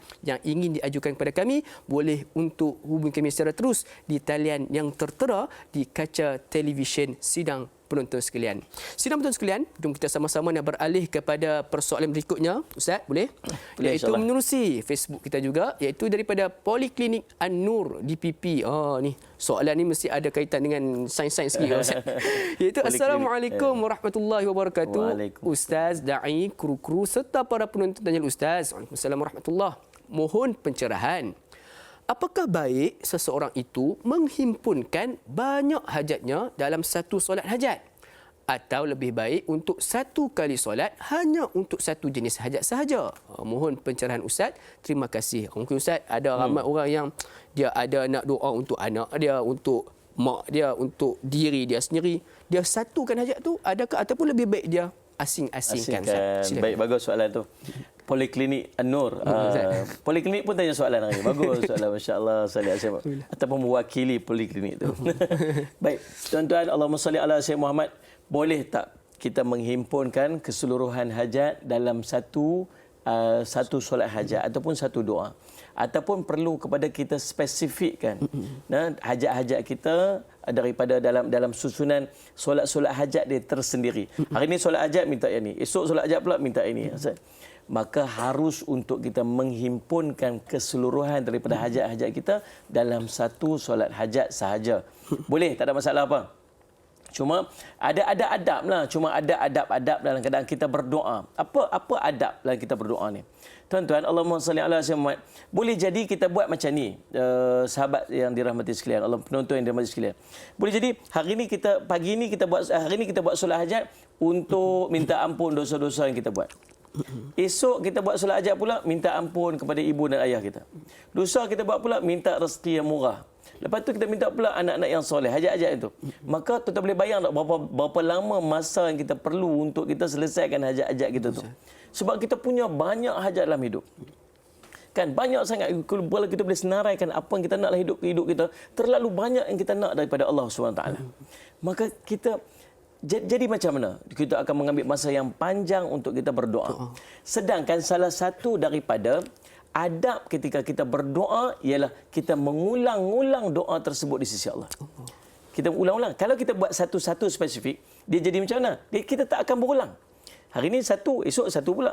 Sedangkan di antara adabnya ialah kita mengulang-ulang permintaan kita kepada Allah. Dan Allah tak pernah jemu untuk mendengar permohonan yang berulang-ulang daripada kita. Bahkan setiap kali kita ulang, Allah bagi pahala, Allah bagi pahala, Allah bagi pahala dekat kita. Maka apa yang kita boleh buat? Kita boleh susun jadual doa kita pada setiap hari untuk kita berdoa kepada Allah. Kalau kita ada senarai, buat senarai panjang. Saya pun ada tulis satu buku. Buku tu saya tulis buku amalan. Dan dalam buku dia amalan mengangkat darjat. Di dalam tu saya susun doa daripada awal. Ada 7 ataupun 8 blok doa. Yang pertama, doa minta ampun diri sendiri, minta ampun doa ibu ayah, guru-guru, minta ampun doa anak-anak sebagainya. Yang kedua, minta doa pula supaya Allah berikan kebaikan-kebaikan waktu hidup di dunia ni. Kemudian yang ketiga, kebaikan-kebaikan waktu di alam barzakh apa semua. Susun dia. Dan kita ulang-ulang doa ni pada setiap hari. Hari pertama solat hajat, minta doa daripada awal sampai habis. Esok solat hajat lagi, minta daripada awal sampai habis. Lusa minta doa hajat solat hajat lagi, minta daripada awal sampai habis. Ulang pada setiap hari. Dan itu juga merupakan salah satu daripada adab untuk kita berdoa kepada Allah SWT dalam solat hajat kita, insya-Allah. Mudah-mudahan terjawab. Wallahu subhanahu wa ta'ala alam. Wallahu a'lam. Jadi mudah-mudahan menjawab persoalan tersebut. Jadi tidak ada masalah sebenarnya untuk kita, ataupun lebih diharuskan Ustaz, untuk kita menghimpunkan doa-doa ataupun hajat-hajat kita di dalam satu solat sunat hajat agar kita mampu untuk berulang kali melakukan ataupun melaksanakan ataupun berdoa kepada Allah dengan doa yang sama. Jadi Ustaz, pada saat ini bersama dengan kita di talian ada pemanggil yang memanggil kita. Assalamualaikum. Waalaikumsalam warahmatullahi wabarakatuh. Da'i Luqman dan juga Ustaz Jeffrey Abu Bakar. Saya Omar Abdul Majid dari Felda Cini Timur 3 Pekan Pahang. Assalamualaikum. Waalaikumsalam warahmatullahi wabarakatuh. Apa khabar Tuan Haji Omar kita? Lama tak dengar suara. Saya pun lama tak dapat nak bercakap dengan Da'i Luqman ya. Itulah kata rindu rasa. Ialah bukan senang untuk mendapatkan menembusi taliannya. Allahu Akbar. Mudah-mudahan Allah berkati. Silakan dengan soalannya pada pagi ini Tuan Haji Omar. Ya, soalan saya begini Ustaz ya. Tadi Ustaz ada menyebut solat sunat hajat adalah doa kita. doa untuk kita kepada Allah Subhanahu Wa Taala, untuk kita ada hajat dengan Allah berdoa, kita melakukan solat sunat hajat. Soalan saya ya, tadi Ustaz kata kalau kita doa ni semua yang baik-baik ya, yang kita minta, yang kita mohon dengan Allah Subhanahu Wa Taala. Rabbana atina fid dunya hasanah wa fil akhirati hasanah wa qina azabannar. Tapi soalan saya Ustaz, bolehkah kita berdoa memohon hajat kita kepada Allah untuk kita doa keburukan kepada rakan, kerana dia ni sering sangat menyakiti hati kita dan kita ni rasa dia ni musuh ketat kita Ustaz. Bolehkah kita mohon yang buruk-buruk daripada Allah Subhanahu Wa Taala? Kita buat solat sunat hajat, kita doa yang buruk-buruk kerana dia ni terlalu hasad, dengki, segala-galanya ada pada diri kita ni Ustaz. Soalan saya Ustaz, ya, bolehkah kita mohon perkara yang buruk? Kita mengerjakan solat sunat hajat untuk kita berdoa dan memohon yang buruk-buruk untuk musnahkan ke sahabat yang kita tidak berkenan ni Ustaz. Itu soalan saya Ustaz dan Dai. Terima kasih banyak Ustaz dan Dai. Assalamualaikum. Waalaikumsalam warahmatullahi wabarakatuh. Jadi Ustaz, bagaimana Ustaz? Silakan Ustaz. Baik, Allahumma salli alaihi. Terima kasih kepada Tuan Haji Omar Abdul Majid, masya-Allah, yang istiqamah salli alaihi Muhammad. Tiap boleh kata top fan plus lah ni. Masya-Allah. Baik, Allahumma salli ala sayyidina tuan-tuan yang dirahmati Allah sekalian. Kesimpulan daripada apa yang saya faham daripada soalan Tuan Haji Omar tadi ni ialah boleh tak kita berdoa keburukan kepada orang lain? Nah, Allahumma salli ala sayyidina. Allah pernah menyebutkan dalam Al-Quran, dalam surah Al-Isra, Allahumma salli ala sayyidina Muhammad, ayat ke-11 yang mafhumnya manusia berdoa untuk keburukan sebagaimana dia mendoa untuk kebaikan, dan adalah manusia itu bersifat tergesa-gesa. Dalam ayat yang lain surah Yunus ayat 11 Allah menyebutkan yang maksudnya kalau sekiranya Allah menyegerakan doa keburukan bagi manusia seperti permintaan mereka untuk menyegerakan kebaikan, pastilah diakhiri umur mereka. Para ahli tafsir antaranya Ibnu Abbas radhiyallahu anhuma dan lainnya mengatakan bahawa ini doa buruk seseorang untuk dirinya atau anaknya ketika dia marah, yang sebenarnya dia sendiri tidak menyukai ketika doa itu dikabulkan. Andainya Allah mengkabulkan doa keburukan itu, akan banyak di antara mereka yang binasa. Namun dengan kurnianya Allah tidak mengabulkan doa ini. Yang keduanya, ada doa buruk yang diperingatkan Nabi SAW untuk kita waspadai, iaitu doa buruk daripada orang yang menzalimi diri kita. Dalam hadis Ibnu Abbas radhiyallahu anhuma, Nabi SAW bersabda, takutlah kamu kepada doa orang yang dizalimi, kerana tidak ada hijab di antara dia dengan Allah. Hadis riwayat Bukhari dan Muslim. Orang yang dizalimi diizinkan oleh syariat untuk mendoakan keburukan kepada orang yang menzaliminya. Oh, subhanallah tuan-tuan. Jadi Allah juga berfirman dalam Allahumma salli ala sayyidina Muhammad, surah An-Nisa ayat 148, Allah tidak menyukai ucapan buruk yang diucapkan dengan terus terang kecuali orang yang diinaya. Allah tidak menyukai ucapan buruk yang diucapkan dengan terus terang kecuali ucapan orang yang kena zalim, orang yang diinaya. Allah Maha mendengar lagi Maha mengetahui. Surah An-Nisa ayat 148. Berkata Ibnu Abbas radhiyallahu anhu daripada ayat di atas, ialah doa buruk dari orang yang dizalimi kepada orang yang menzaliminya. Tafsir Ibnu Katsir. Allahumma salli alaihi. Jadi tuan-tuan, jadi daripada perbincangan kita tadi ni, dia seolah nak tunjuk bagaimana? Nak tunjuk kita berhati-hati daripada doa orang yang kita buat zalim kat dia. Maksudnya ulama kata apa? Keharusan untuk orang yang dizalimi berdoa kepada orang yang menzaliminya. Itu kita hati-hati. Jadi subhanallah, dan Allah sebut kat tadi ni, Allah tak suka dengan ucapan buruk daripada orang yang dilafazkan. Tetapi Allah mendengar doa orang-orang yang terinaya. Sebab tu kita hati-hati tuan-tuan. Allahumma salli alaihi. Cuma dalam riwayat pun cerita Nabi SAW pun pernah berdoakan keburukan kepada orang-orang yang buat zalim kat Nabi, dengan Nabi SAW sebut spesifik nama-nama mereka. Ada seorang sahabat Nabi SAW, Allahumma salli ala sayyidina Muhammad, dia difitnah. Dia difitnah oleh seseorang. Kemudian dia mendoakan kepada orang tu supaya panjang umur dia. Allahumma salli ala sayyidina Muhammad, dan didoakan kepada orang tu mati jatuh dalam lubang. Didoakan pula dia tu di hujung usianya difitnah dengan fitnah wanita. Dan sungguh makbul doa dia, orang tu umurnya panjang sehingga bulu mata, sehingga kening dia tutup mata dia. Kemudian dia mati jatuhnya dalam lubang dan di hujung usianya dia telah difitnah dengan fitnah wanita. Jadi takutlah kepada doa-doa orang yang dizalimi. Tapi di sana subhanallah, Allahumma salli ala Muhammad, yang paling cantik dan paling baik untuk kita apabila orang menzalimi kita atau melakukan keburukan dalam kehidupan kita, kita mendoakan hidayah kepada dia. Kita doakan supaya Allah memberikan hidayah kepadanya, supaya supaya dia berhenti daripada melakukan perbuatan-perbuatan tersebut. Namun nak menjawab persoalan boleh tak? Boleh. Cuma macam manakah cara yang paling baik? Cara yang paling baik ialah dengan kita mendoakan hidayah supaya Allah memberikan hidayah kepadanya supaya dia berhenti daripada melakukan perbuatan tersebut yang boleh merosakkan kehidupannya dunia hingga akhirat. Kan Allahumma salli alaihi tuan-tuan. Saya teringat satu kisah. Seorang lelaki dia Ustaz, berkaitan dengan kisah ni kita nak tangguh sebentar. Jadi sudah menonton sekalian. Kalau nak lebih tahu berkaitan dengan kisah tersebut, jangan ke mana-mana, teruskan bersama dengan kami sebentar saja dalam rancangan Tanyalah Ustaz biar tahu. Jangan keliru.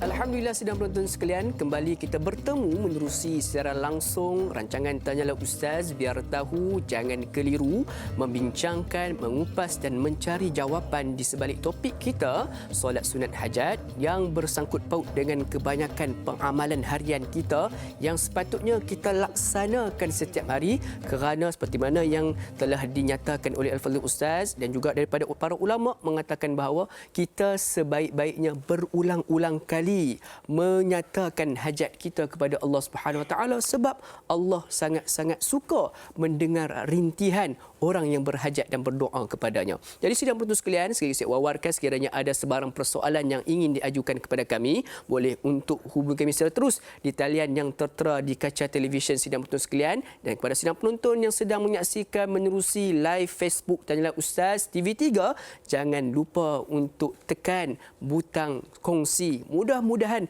ianya memberikan manfaat dan memberikan kebaikan buat kita bila mana kita bertemu dengan Allah Subhanahu Wa Taala di akhirat kelak, insya-Allah. Jadi, sidang penonton sekalian, Ustaz sebenarnya berhutang dengan kita satu kisah tadi sebelum kita berhenti berehat. Jadi Ustaz, boleh tamukan Ustaz, silakan. Baik, Allahumma salli ala Muhammad. Saya terima kasih tolong peringatkan kisah tersebut. Baik, Allahumma salli ala Muhammad. Tuan-tuan, saya teringat satu kisah seorang lelaki dia berjumpa dengan syekh dia.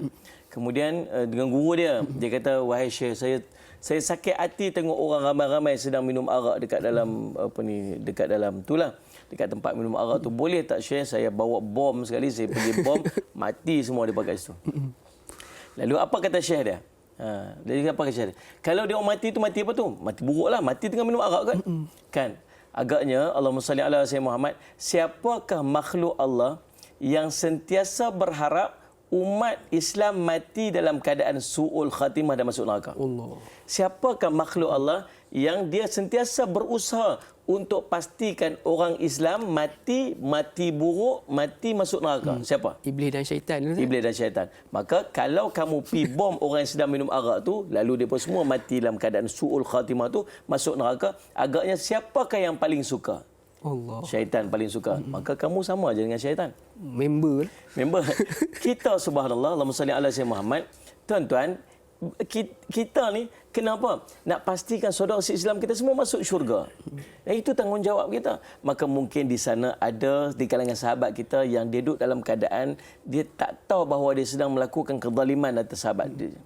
Dia duk buat zalim kita. Kita doa supaya Allah bagi hidayah kat dia dan dia sedar kesilapan dia dan akhirnya dia bertaubat atas dosa-dosa dia dan dia boleh jadi kawan kita yang baik dan akhirnya dia akan masuk syurga bersama-sama dengan kita. Dan ada satu pintu syurga. Saya terbaca tentang pintu syurga bernama Aiman kepada orang yang Allah akan berikan kepada orang yang memaafkan orang yang berlaku zalim pada dia. Oh, susahlah. Susah. Sebab tu ada pintu syurga dia sendiri kan. Dia mampu untuk memaafkan dosa orang yang buat zalim kat dia. Yang ni paling real lah. Tapi subhanallah kalau dia mampu buat macam tu, ada pintu syurga khas untuk orang yang melakukan demikian. Wallahu a'lam. Oh, jadi sidang penonton sekalian, kesimpulan Ustaz mengatakan bahawa sebenarnya kita ni nak berhajatkan sesuatu tu, nak berdoa tu pasti kalau kita doakan kebaikan. Kalau orang buat jahat pun kita doakan untuk hidayah untuk dia. Ya, jadi insya-Allah mudah-mudahan bermanfaat dengan jawapan yang telah diberikan oleh Al-Fadhil Ustaz. Kita beralih kepada persoalan yang berikutnya menerusi aplikasi WhatsApp kita. Assalamualaikum Ustaz Da'i. Waalaikumsalam warahmatullahi. Jika kita mengkehendakkan sesuatu, maka dilakukan solat sunat hajat. Soalan saya, berapa kalikah disarankan untuk kita melakukan solat hajat untuk memohon sesuatu benda tu? Adakah sekali mencukupi atau perlu dilakukan terus sehingga dimakbulkan? Tolong bagi clear Ustaz. Daripada Yana Yan Kedah orang kita Ustaz. Silakan. Yana Yan lah. Yana Yan. Terima kasih Yana Yan. Oh, best nama Yana Yan Kedah. Baik, Allahumma salli ala sayyidina Muhammad. Kita nak cakap bahasa Yan kan, kita nak cakap bahasa international. International. Baik, Allahumma salli ala sayyidina Muhammad. Terima kasih Yana bertanyakan soalan, berapa kali nak buat sebenarnya? Cukup tak sekali ataupun berulang kali? Sebagaimana kita sebutkan tadi bahawa di antara adab ketika kita berdoa ialah kita mengulang-ulang doa tersebut. Tuan-tuan, kita kena jadikan solat hajat ini solat harian kita. Kita kena jadikan solat hajat ini solat harian kita. Sebagaimana kita melazimi solat duha, sebagaimana kita melazimi solat witir, kita juga melazimi solat hajat dalam kehidupan kita. Sebab sebenarnya, walaupun kita kadang-kadang ada doa spesifik yang kita nak, kita juga banyak permintaan-permintaan yang kita perlu Allah makbulkan dalam urusan seharian kehidupan kita. Setiap hari, Allahumma salli ala sayyidina Muhammad, kita nak pastikan hari ini hari selamat untuk kita. Jauh pada musibah, jauh pada bala bencana, jauh pada penyakit. Minta supaya anak-anak kita ni dapat keselamatan. Keluarga kita ni, macam-macam kita nak seharian tu. Maka kita buat di dalam bentuk solat hajat yang kita lakukan mungkin sepertiga akhir malam untuk hari tersebut. Ataupun sebelum kita tidur, kita buat solat hajat siap-siap untuk keselamatan pada hari besoknya. Itu amalan yang kita boleh buat. Sebab, tuan-tuan, Allah kata, "Ud'uni astajib lakum." Berdoalah, mintalah padaku, aku akan tunaikan kepada kamu. Ini janji Allah. Tetapi kenapa kadang-kadang kita rasa macam Allah tak makbulkan doa kita? Duk buat lama dah. Tapi macam tak dapat pun. Sedangkan Allah janji Allah akan makbulkan. Baik, kata ulama, Allah akan memakbulkan doa kita dengan 4 cara. 4 cara. Yang pertama, kalau doa itu baik untuk kita, maka Allah akan makbulkan pada ketika tersebut juga. Tadi kita doa nak ambil selamat, nak pergi selamat dalam perjalanan. Kita dah selamat sampai dengan perjalanan. Alhamdulillah. Kan Allahumma salli ala sayyidina Muhammad. Maka subhanallah, itu doa makbul dah. Inilah di antara waktu-waktu Allahumma salli ala sayyidina Muhammad, doa makbul yang kita selalu tak berasa macam doa dimakbulkan. Betul Ustaz. Banyak kan? Minta tidur, bangun, jaga dengan baik sebagainya. Allah bagi. Salih Azmat dapat bangun dengan baik tadi waktu tidur. Tadi kan Salih Azmat. Doa makbul yang pertama. Yang kedua, Allahumma salli ala sayyidina Muhammad. Doa yang kita minta itu, doa yang tak baik pada ketika tersebut. Maka Allah akan makbulkan pada waktu yang sesuai untuk kita. Allah tangguhkan. Salih Azmat. Tapi kita rasa makbul tak? Mestilah kita tak rasa makbul. Doa umur 20 tahun bagi kaya itu ni. Minta doa umur 20 tahun dulu ni. Waktu umur 20 tahun, ya Allah bagi kaya. Orang buat bisnes apa, Salih dapat kaya-kaya dah. Kita, ya Allah bagi kaya. Tak kaya-kaya waktu tu. Kan? Allah bagi kaya ni bila? Allah bagi kaya waktu usia dia 60 tahun. Sebab apa? Sebab Allah tahu waktu itulah dia mampu untuk handle kekayaan dia dan dia tak jauh pada Allah. Baik tak? Baik. Tapi dalam tempoh 20 tahun sampai 60 tahun tu, pasal apa doa tak makbul, pasal apa doa tak makbul, pasal apa doa tak makbul. Dah bila sampai nanti 60. Dalam tempoh tu doa, terus berdoa, terus berdoa, terus berdoa, terus berdoa. Allah bagi pahala. Allah tak makbul lagi apa yang dia minta tu sebab belum waktu dia. Tapi sepanjang dia berdoa, Allah bagi pahala, Allah ampun dosa. Allah bagi pahala, Allah. Bukankah doa itu juga satu ibadat? Yang ketiga, Allahumma salli ala sayyidina Muhammad. Dia berdoa kepada Allah satu benda, tapi subhanallah tuan-tuan, Allahumma salli ala sayyidina Muhammad, benda yang dia minta itu adalah benda yang tak baik untuk dia. Dia tak tahu. Dia tak tahu. Allahumma salli ala sayyidina Muhammad, ya Allah bagilah dia ni, Allah bagilah. Maka Allah gantikan dengan yang lebih baik. Minta ya Allah sukalah kat dia tu putih.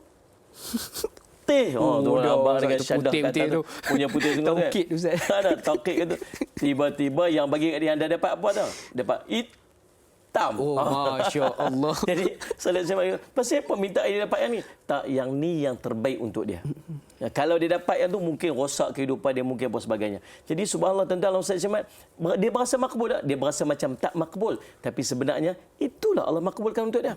Dan yang keempat, kata ulama Allah Subhanahu apabila dia berdoa kepada Allah dalam keadaan subhanallah, Allahumma salli ala sayyidina Muhammad, dia berdoa kepada Allah, benda yang dia doa itu benda yang tak baik untuknya dulu, kini, selamanya. Allah tak makbulkan langsung. Lalu Allah apa? Allah gantikan dengan yang lebih baik nanti di yaumul qiyamah, di akhirat. Sehingga waktu tu dia ada satu riwayat sebut, dia dialog dengan Allah. Dia kata, ya Allah, Allah kata ada tak kamu minta dulu aku makbulkan? Ada tak yang kamu minta aku tak makbulkan? Ada juga ya Allah. Waktu tu aku dah gantikan dengan kebaikan-kebaikan di akhirat. Sehingga dia kata apa? Alangkah baiknya kalau semua yang aku minta dulu Allah tak bagi dekat dunia, tapi Allah bagi kat akhirat, sebab nikmat di akhirat itu lebih besar. Tuan-tuan, apa tugas kita? Tugas kita ialah bukan nak pastikan doa kita tu makbul, tapi yang kita nak pastikan ialah kita terus berdoa. Kalau boleh nak makbul lah doa-doa kita tu. Saya nak minta, tuan-tuan, tapi bukan urusan kita untuk pastikan benda yang kita minta tu dimakbulkan. Itu tugas Allah. Sebab Allah tahu mana baik, mana buruk. Tugas kita ialah terus berdoa. Sebab selagi kita berdoa, Allah berikan kepada kita pahala dan Allah ampunkan dosa-dosa kita. Sebab doa itu sendiri merupakan hubungan, bukti bahawa hamba sedang berhubung dengan Tuhan dia. Bukti iman dia kepada Allah yang mendengar dan menguruskan segala urusan kehidupan dia. Dan subhanallah, doa itu juga merupakan ibadat di sisi Allah Subhanahu Wa Taala. Wallahu a'lam. Insya-Allah. Jadi usaha kita adalah untuk terus berdoa. Cara Allah nak memakbulkan itu adalah rahsia Allah Subhanahu Wa Taala. Jadi mudah-mudahan bermanfaat jawapan yang diberikan Ustaz dan memberikan pencerahan buat saudari Yana daripada Yan Kedah tadi. Dari Ustaz, kita nak beralih pada persoalan yang berikutnya daripada Facebook kita, daripada Puan Qasih Nurul Shah. Assalamualaikum Ustaz Da'i. Waalaikumsalam warahmatullahi. Adakah dibolehkan orang Islam solat hajat untuk kebaikan pada yang belum Islam ataupun non-Muslim, iaitu kawan, jiran yang sakit dan sebagainya? Mohon pencerahan dari Ustaz. Terima kasih. Ini merupakan salah seorang jiran yang boleh dikatakan prihatin dengan orang Ustaz. Bagaimana Ustaz? Kasih Nurul Shah, masya-Allah. Subhanallah, hebat-hebat nama orang hari ini. Insya-Allah kan. Mudah-mudahan jadi kebaikan untuk kita dan kebaikan untuk semua atas soalan yang ditanya oleh Kasih Nurul Shah tadi. Baik, Allahumma salli ala. Boleh tak kita berdoa kepada saudara saudara kita yang belum Islam? Kita sebut belum Islam lah, mudah-mudahan dapat Islam dekat dia kan. Tuan-tuan yang dirahmati sekalian, diharuskan kepada kita untuk kita berdoa walaupun kepada sahabat-sahabat kita yang non-Muslim. Sebab Allahumma salli ala sayyidina, doa ini merupakan satu benda kebaikan. Dan boleh saja, dan jangan kita lupa kita berdoa kepada saudara-saudara yang kita yang belum Islam supaya Allah memberikan hidayah kepada dia. Nah, tuan-tuan, cuba fikir yang dia juga nak masuk syurga sama macam kita. Mungkin dia dapat jalan yang salah. Mungkin dia duduk dalam bimbingan yang salah. Sebagaimana Nabi SAW menyebutkan, setiap anak itu lahir dalam keadaan dia fitrah. Dan ibu bapaknya mencorakkannya. Dia menjadi Yahudi ataupun Nasrani. Mungkin dalam kehidupan dia lahir mak ayahnya orang bukan Islam. Dan dia dididik dengan didikan yang bercanggah dengan agama Islam yang sebenar. Maka tuan-tuan, Allah SWT tak salah untuk kita berdoa kepadanya pada setiap hari. Ya Allah, berilah hidayah kepada sahabatku ni, ya Allah. Berilah hidayah kepada kawanku ni, ya Allah. Ya Allah, sebab apa? Sebab kita takut nanti di yaumul qiyamah, sallallahu alaihi wasallam Muhammad. Tuan-tuan, dia boleh dialog dia kata, Dia kata, ya Allah, dia ni kawan saya ni, dia duduk Islam. Dia dulu waktu hidup dunia, ya Allah, dia ni, saya tengok pergi semayang, pergi. Tiap-tiap hari saya naik kereta dengan dia pergi carpool, pergi ke office tengok dia duk buka dekat handphone dia tu, tengok tanyalah ustaz. Saya duk tengok Ustaz Azam. Tapi kod sikitlah dia nak cerita tentang Islam untuk saya. Kodlah saya waktu susah dia, saya tolong dia. Waktu dia susah, saya bagi bantuan dekat dia. Tapi dia tak pernah cerita yang Islam tu betul. Dia tak pernah ajak saya. Hari ni kan nak kena masuk neraka. Sedangkan dia tahu Islam. Dia beralih dekat kita. Dia kata apa? Tergamak kamu buat macam ni kat saya. Kita nak jawab apa depan Allah? Maka tuan-tuan, paling tidak apa yang kita boleh buat kepada saudara-saudara kita yang belum Islam, supaya kita berdoa supaya Allah berikan hidayah kepada dia, supaya dia dapat bersama-sama dalam bahtera Islam dan akan masuk syurga Allah bersama-sama dengan kita, insya-Allah. Mudah-mudahan. Wallahu a'lam. Insya-Allah. Jadi tidak menyalahi untuk kita mendoakan kepada sahabat-sahabat ataupun jiran kita yang belum Islam untuk kebaikan kepada mereka. Tetapi cuma ada satu Ustaz yang berkaitan dengan yang Nabi doakan untuk bapa saudaranya itu, yang tidak boleh dibolehkan adalah mendoakan untuk syurga buat mereka tu Ustaz. Jadi mudah-mudahan menjawab persoalan tersebut. Jom kita beralih dengan persoalan yang berikutnya daripada Facebook, daripada saudari Cik Nur Idayu. Assalamualaikum Ustaz Da'i. Waalaikumsalam warahmatullahi. Soalan saya, termakbul ke doa kita sekiranya kita menunaikan solat hajat sedangkan kita rasa diri kita ni banyak dosa? Ustaz. Macam mana Ustaz? Silakan. Baik, Allah maksud Cik Nur Idayu. Nur Idayu. Masya-Allah. Terima kasih Cik Nur Idayu yang bertanyakan kepada soalan. Baik, seorang sahabat Nabi SAW pernah bertanya kepada baginda Nabi SAW, ayyud du'ai afdal. Wahai Rasulullah, doa apakah yang paling afdal sekali dalam kita nak minta pada Allah? Kita punya senarai yang panjang ni kan. Kita ada nak minta kehidupan yang baik, nak minta keluarga sakinah, nak minta rezeki yang murah, nak minta apa-apa banyak macam sampai nak masuk syurga, nak jauh pada neraka. Dalam ranking doa yang nak kita panjat tu, apakah doa yang paling afdal sekali untuk kita minta? Kata Nabi SAW, minta al-afu wal-afiyah fi dunya wal-akhirah. Minta pengampunan di sisi Allah dan minta keselamatan dunia hingga akhirat. Pasal apa Allah mulakan, pasal apa Nabi SAW mulakan nak minta semua dalam kehidupan kita tu, nak minta hajat pada Allah? Pasal apa Nabi suruh kita minta ampun dulu? Sebab kita takut doa-doa kita terhalang disebabkan oleh dosa-dosa yang kita lakukan. So kita minta clear kat dosa tu, maka Allah, mudah-mudahan Allah makbulkan doa-doa kita yang hajat-hajat kita yang lain. Boleh faham tuan-tuan? Sebab ada benda yang menghalang makbulnya doa. Antara perkara yang menghalang makbulnya doa, yang pertama ialah dosa-dosa yang kita lakukan. Allah janji Allah akan makbulkan doa. Tapi doa kita tak termakbul bukan kerana Allah tak menunaikan janji, tetapi sebab kita yang melakukan kesalahan. Kita buat dosa, maka dosa ini menjadi penghalang makbulnya doa yang pertama. Yang kedua, apakah perkara yang menghalang makbulnya doa? Ialah memakan daripada makanan yang haram. Sebagaimana seorang sahabat Nabi SAW minta pada Nabi, ya Rasulullah, tolong saya doa pada Allah agar doa aku ni makbul.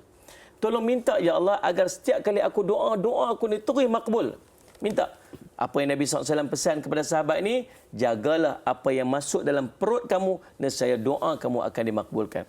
Rupanya ada kaitan di antara doa kita dengan apa yang benda masuk dalam perut kita ni. Sebab tu jaga sikit tuan-tuan. Kita kena jaga pendapatan kita. Kita selalu masuk kerja tak tepat waktu. Kan? Selalu tipu MC-nya. Selalu macam-macam kita buat dalam urusan kerja kita yang kita tidak amanah dalam kerja kita. Sedangkan kita ambil gaji yang cukup. Kan, Allah dapat gaji cukup tapi kerja kita tak cukup. Okay, kita takut di sana ada unsur-unsur syubhahnya, kadang-kadang ada unsur-unsur haram dalam pendapatan kita. Kemudian kita duk mengadu, pasal apalah doa aku tak makbul, pasal apa doa aku tak makbul? Bukan sebab Allah tak menunaikan janji, tetapi kitalah yang melakukan kesalahan dan kesilapan dalam kehidupan kita sehingga menyebabkan doa kita tidak dimakbulkan oleh Allah. Wallahu a'lam. Jadi itulah di antara apa yang Ustaz kongsikan kepada kita tentang di antara dua perkara yang menghalang kita daripada hajat kita, solat sunat hajat kita tak dimabukkan Allah, iaitu disebabkan oleh dosa dan juga boleh jadi daripada makanan ataupun sumber makanan kita yang haram. Jadi sidang penonton sekalian, alhamdulillah kita sebenarnya Ustaz, kita sudah pun tak sedar sejam 30 minit sudah pun berlalu dan kita nak melabuhkan tirai di TV3 dan jangan lupa untuk menyaksikan ekstra 30 minit eksklusif menerusi siaran di TV9. Jadi sidang penonton sekalian, bertemu sebentar saja lagi rancangan Tanyalah Ustaz, biar tahu jangan keliru.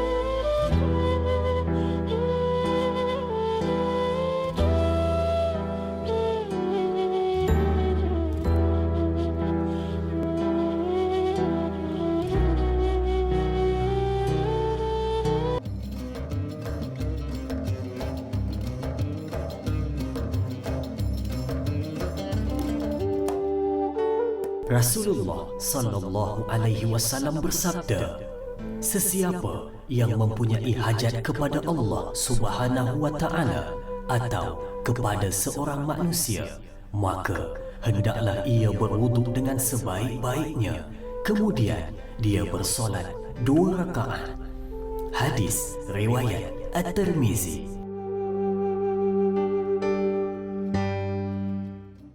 Alhamdulillah sidang penonton sekalian, kembali kita bertemu menerusi rancangan Bual Bicara Agama nombor 1 di Malaysia, tak lain dan tak bukan Tanyalah Ustaz, biar tahu jangan keliru. Sidang penonton sekalian, kita masih lagi membincangkan topik yang cukup menarik untuk sama-sama kita mencari jawapan, untuk sama-sama kita timba ilmu dan sama-sama untuk kita memperbaiki cara kita beribadah selama ini, iaitu berkaitan dengan solat sunat hajat. Sebenarnya sidang penonton sekalian, solat sekiranya kita lihat daripada sudut bahasa, solat itu sendiri membawa maksud doa. Jadi sebenarnya sepanjang tempoh kita bersolat itu adalah sebenarnya tempoh kita memohon doa kepada Allah Subhanahu Wa Taala. Sebab itulah bila mana kita bersolat ni, elakkanlah diri kita daripada berfikir benda-benda yang tidak baik, mendoakan keburukan orang dan sebagainya, sebab boleh jadi Allah Subhanahu Wa Taala memakbulkan doa-doa tersebut. Jadi sidang penonton sekalian, kita masih lagi berada pada pagi ini untuk secara langsung bersama dengan kita juga di studio pada pagi ini yang berbahagia Al-Fadhil Ustaz Jafri Abu Bakar,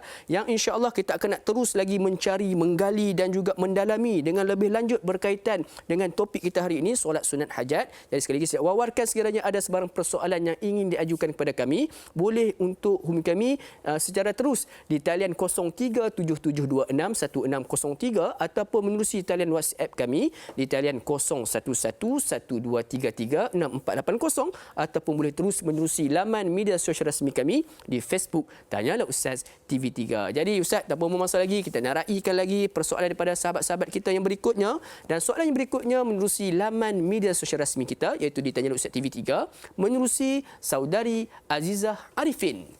Bismillahirrahmanirrahim. Assalamualaikum Ustaz Da'i. Waalaikumsalam warahmatullahi. Soalan saya, di dalam solat hajat ada ayat-ayat khusus untuk dibaca. Adakah tidak sempurna solat itu jika saya baca ayat atau surah yang lain? Mohon pencerahan Ustaz, biar tahu jangan keliru. Terima kasih Ustaz Da'i. Sama-sama. Ustaz, silakan. Waalaikumsalam warahmatullahi wabarakatuh. Jawab soalan dulu, jawab salam dulu. Puan Azizah Arifin. Terima kasih atas soalan yang ditanyakan. Allahumma salli alaihi. Dia mungkin terkait dengan kaifiat ataupun cara untuk kita melakukan salat hajat ni. Walaupun subhanallah dalam hadis Nabi SAW tidaklah menceritakan tentang ada tak susunan-susunan ayat yang tertentu yang kita boleh bacakan ketika kita melakukan ibadat ataupun solat sunat hajat ni. Namun ulama-ulama menyusun mengikut kepada kesesuaian daripada permintaan tersebut ataupun daripada amalan tersebut. Maka terdapat berbagai kaifiat yang kita boleh dapat, yang kita boleh belajar daripada berbagai pendapat-pendapat ulama tentang susunan ayat yang boleh kita bacakan dalam solat hajat kita.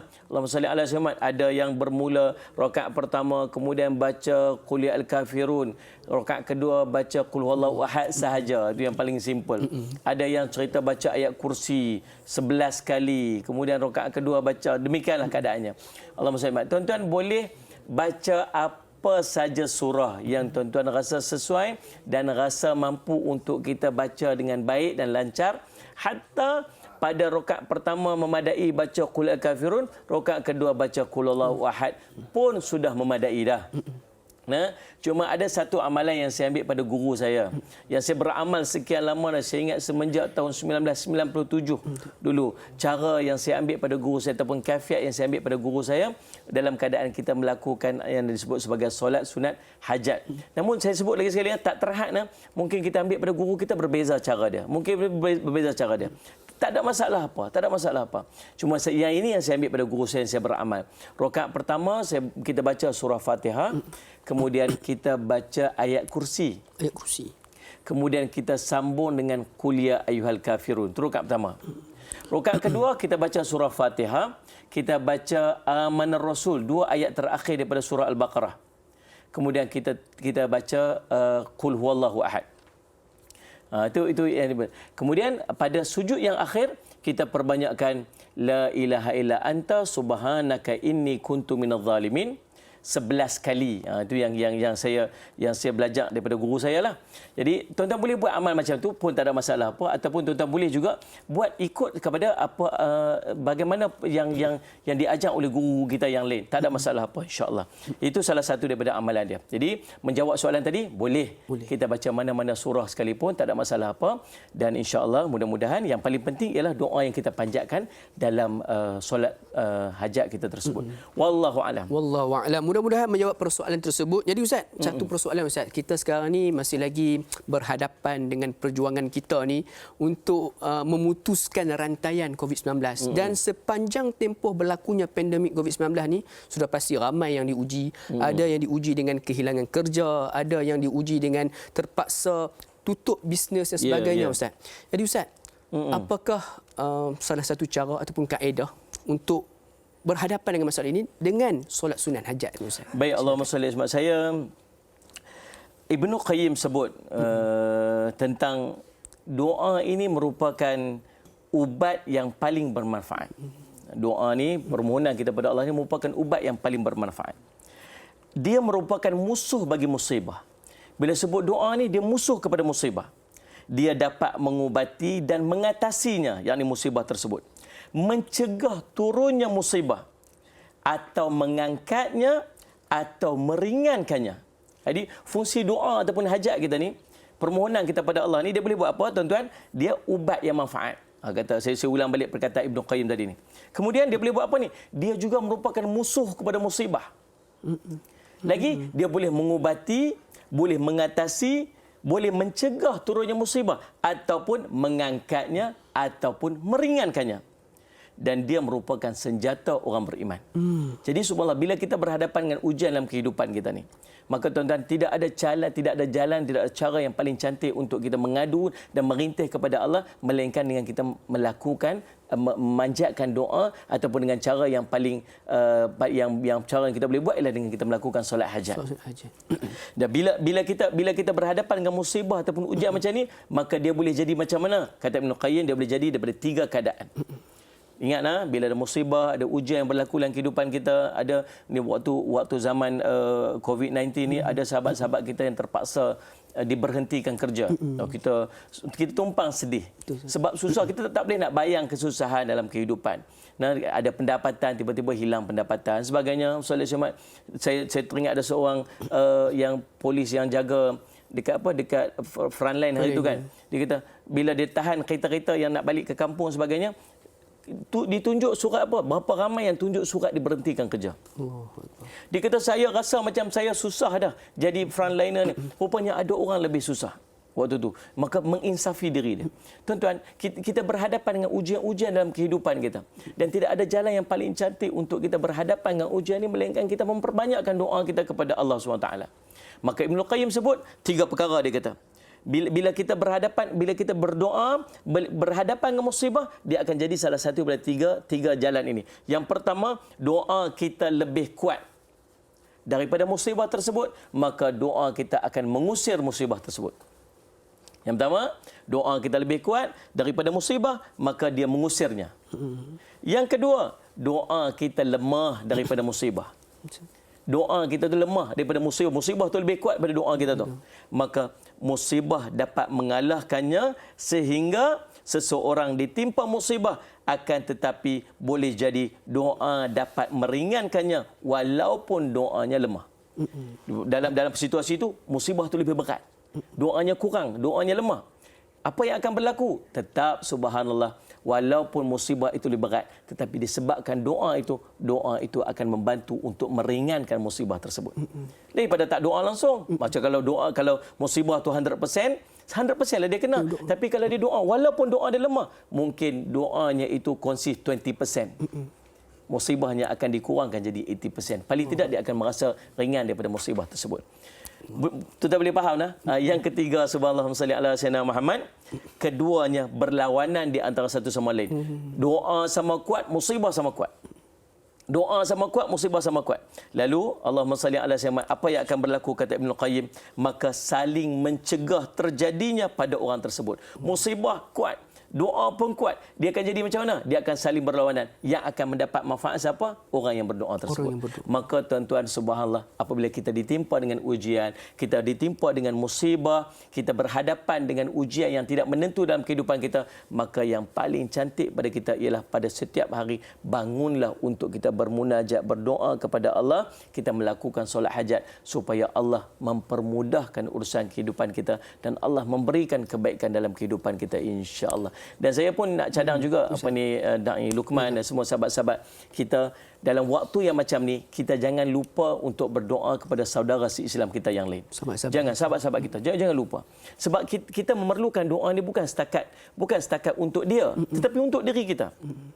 Sebab Nabi SAW sebut, barang siapa yang berdoa kepada saudara se-Islamnya dalam keadaan dia tidak mengetahui, maka malaikat yang menjaga doa tersebut akan mengaminkan doa tersebut dan mendoakan yang seumpama untuk dia.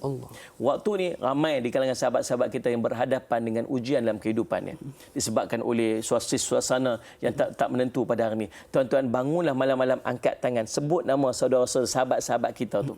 Sebut nama dia, seorang-seorang sebut nama dia. Yang akan mengaminkan itulah doa para malaikat. Dan malaikat itu pula akan mendoakan kebaikan untuk kita. Maka sikit pun kita tak rugi. Tapi tak payahlah pergi cerita kat dia pula. Semalam, hari ni rasa macam okey tak sikit. Itulah rasa sikit. Semalam aku doa kat hang panjang atau tak payah duk cerita kat dia. Kita doa secara diam, insya-Allah. Mudah-mudahan. Wallahu a'lam. Insya-Allah, mendoakan kepada saudara tanpa diketahui, maka para malaikat yang akan mengaminkan doa tersebut. Jadi sidang penonton sekalian, mudah-mudahan ia memberi iktibar buat kita bersama. Di saat kita merasakan bahagia, mungkin ada saudara-saudara kita yang terluka. Jadi sidang penonton sekalian, banyak lagi persoalan yang kita akan jawab dan kita akan kupas. Namun sebelum itu kita berhenti berehat sebentar. Jangan ke mana-mana. Teruskan bersama dengan kami dalam rancangan Tanyalah Ustaz, biar tahu, jangan keliru.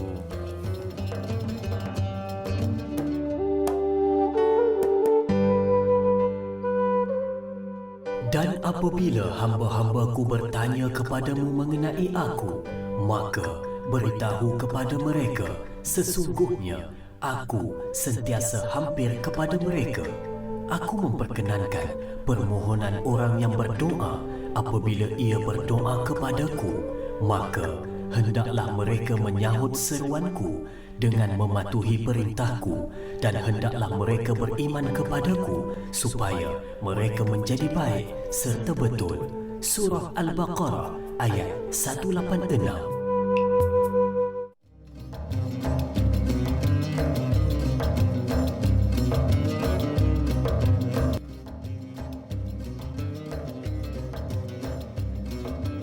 Alhamdulillah, saudara penonton sekalian, kembali kita bertemu menerusi rancangan Tanyalah Ustaz, biar tahu, jangan keliru. Alhamdulillah, saudara penonton sekalian, terima kasih kerana kekal bersama dengan kami sehingga ke saat ini. Mudah-mudahan pertemuan kita pagi ini membawa 1001 rahmat dan juga keampunan daripada Allah Subhanahu Wa Taala. Kita merupakan antara yang diuji sekarang Ustaz. Tapi dalam keadaan kita rasa macam kita diuji, rupanya ramai lagi yang diuji lebih besar daripada kita. Mudah-mudahan ianya memberikan satu semangat untuk kita terus melangsungkan kehidupan kita. Jadi Ustaz, tanpa masa kita nak teruskan dengan soalan yang berikutnya daripada Facebook kita, iaitu daripada Anna Karnina. Masya Allah nama. Assalamualaikum Ustaz Da'i. Waalaikumsalam warahmatullahi. Semoga sentiasa di bawah naungannya. Amin ya rabbal alamin. Amin. Soalan saya, apakah doa khusus untuk solat sunat hajat agar lebih khusyuk kita melakukannya? Yang keduanya, manakah lebih afdal, mendirikan sendiri solat sunat hajat atau boleh diwakilkan kepada seseorang, contohnya ibu bapa yang melakukan atas hajat anak tersebut? Mohon penjelasan Ustaz. Terima kasih Ustaz Na'i. Sama-sama. Silakan Ustaz. Baik, Allahumma salli Muhammad. Anna Karnina. Wah, saya macam nak menyanyi lagu tu. Nina Karina tu. Tapi malu kat Luqman je saya lah. Baik, Allahumma salli Muhammad. Tuan-tuan yang dirahmati oleh sekalian, Allahumma salli ala sayyidina Muhammad. Ada tak doa khusus yang diajar oleh Nabi SAW? Ataupun apa doa yang kita boleh panjat ketika kita melakukan solat hajat? Dalam satu hadis riwayat Ibnu Majah, Nabi SAW menyebutkan tentang doa dia. Doanya berbunyi, La ilaha illallah al-halimul karim, subhanallahi rabbil arshil azim, alhamdulillahi rabbil alamin, Allahumma inni as'aluka mujibati rahmatik wa azaima maghfiratik wal ghanimata min kulli bir wassalamata min kulli idh, as'aluka alla tad'ali dhanban illa ghafartah wala hamman illa farajtah wala hajatan hiya laka ridan illa qadaitaha li ya rabbal alamin. Itu di antara doa. Maksud dia apa? Tidak ada Tuhan yang berhak disembah selain Allah. Tuhan yang maha lembut lagi maha mulia, maha suci Allah Tuhan kepada arasy yang agung. Segala puji bagi Allah Tuhan sekalian alam. Ya Allah, sesungguhnya aku memohon kepadamu perkara yang mendatangkan rahmatmu serta pengampunanmu, ghanimah atas setiap kebaikan dan kesejahteraan daripada semua dosa. Aku juga memohon ampun kepadamu supaya kamu tidak meninggalkan kepadaku satu dosa pun kecuali semuanya engkau ampunkan. Tidak juga sebarang kegusaran melainkan semua engkau permudahkan, serta tidak ada hajat yang engkau redha kepadanya melainkan engkau laksanakan dia untuk diriku. Itu dia antara doa. Tapi apa yang kita boleh buat tuan-tuan kalau kita tak hafaz doa yang panjang ni? Kita boleh doa apa yang ada dalam hati kita. Ingat sumber doa ni ada 4. Yang pertama, doa daripada Al-Quran. Doa yang Allah susun doa-doa dalam Quran. Ini doa yang paling afdal.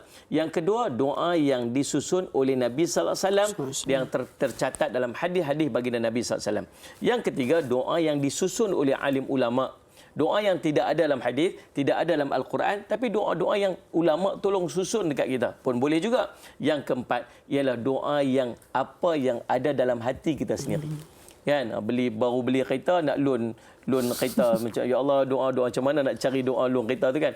Jadi doa apa yang ada dalam hajat hati kita, itu pun benda-benda yang kita boleh panjatkan ketika kita berdoa kepada Allah SWT.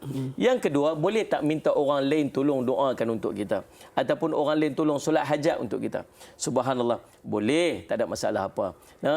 Kita cari orang-orang yang saleh, orang-orang yang dekat dengan Allah untuk tolong doakan untuk kita. Sebagaimana yang Nabi SAW minta kepada para sahabat, seandainya kamu bertemu dengan Uwais Al-Qarni, minta dia tolong doakan untuk kamu. Doa pengampunan untuk kamu. Sehingga Sayyidina Abu Bakar cari, Sayyidina Umar cari, akhirnya dapat berjumpa dengan Sayyidina Umar yang namanya Uwais Al-Qarni, yang ada tapak putih dekat tangan dia. Lalu dia katakan kepada lelaki tersebut, Uwais Al-Qarni, tolong doakan untuk aku. Uwais Al-Qarni kata, kamulah yang layak untuk doa pada aku. Kamu ni Amirul Mukminin, sahabat Nabi SAW. Dia tak pernah berjumpa dengan Nabi SAW pun. 2 kali nak pergi jumpa Nabi SAW, tak sempat jumpa Nabi SAW. Sehingga dia tak dapat gelaran sahabat. Walaupun dia hidup zaman Nabi, dia masuk Islam pada ketika Nabi wafat, dia pun dalam Islam sebagainya. Syarat untuk dapat title sahabat tu ada, tetapi tak sempat berjumpa dengan Nabi SAW. Tapi subhanallah, doanya makbul berkat khidmatnya kepada ibu dia. Lalu subhanallah tuan-tuan, Allahumma salli ala Muhammad, lalu Sayyidina Umar kata, tak, kamu tolong tolong doakan untuk aku. Jadi di sini menunjukkan keharusan untuk kita meminta orang yang saleh untuk berdoa bagi pihak kita. Nah, Ustaz, anak saya ni sakit, Ustaz, dia diuji sakit. Boleh tak minta tolong Ustaz tolong doakan anak saya. Kalau Ustaz bangun tahajud, Ustaz bangun sembahyang hajat, Ustaz tolong buat solat hajat untuk anak saya. Boleh tak? Mudah-mudahan Ustaz tu kata apa? Okey, insya-Allah. Tetapi kalau terkait dengan anak kita, terkait dengan anak-anak kita, siapakah orang yang paling afdal untuk berdoa kepada anak-anak dia? Ibu dia. Ya Allah. Ayah dia, kan? Ibu sendiri doa makbul. Ibu bukan setakat angkat tangan, doa sebut Cakap pun makbul dah. Kan? Maka manfaatkan kelebihan seorang ibu dalam berdoa, manfaatkan orang-orang yang soleh di sekitar kita untuk mendoakan kebaikan untuk kita dan keluarga kita. Wallahu a'lam. Jadi tidak ada masalah untuk mewakilkan, tapi dalam masa yang sama juga perlu juga usaha sendiri juga dalam berdoa. Jadi mudah-mudahan menjawab persoalan tersebut. Jadi sidang menutup sekalian, jadi Ustaz, satu persoalan Ustaz. Jadi Ustaz ada kisahkan berkaitan dengan kalau kita ni nak berdoa, berhajatkan sesuatu ni, seelok-eloknya kita merintih sehingga menitiskan air mata. Tapi ada juga di kalangan kita ni yang jenis hati keras Ustaz. Jenis hati yang orang kata payah untuk menitiskan air mata Ustaz. Adakah doanya ni mudah atau sukar untuk dimakbulkan? Silakan. Baik, saya selalu takjub dengan sahabat-sahabat kita yang bertanyakan soalan macam ni. Dia kata, Ustaz, saya ni semayang pun rasa macam tak khusyuk, Ustaz. Saya ni nak menangis, nak keluar air mata susah, Ustaz. Subhanallah, saya akan kata dekat dia, kerisauan kita tak mampu untuk menangis itu sendiri dah menunjukkan bahawa iman kita sedang berbunga. Allah. Kalau orang yang tak punya iman, dia tak kisah. Dia khusyuk ke, tak khusyuk ke, menangis ke, tak menangis ke, dia tak ada apa untuk dia. Tetapi orang yang bila dia rasa dia takut, ya Allah, doa aku ni terima tak ya?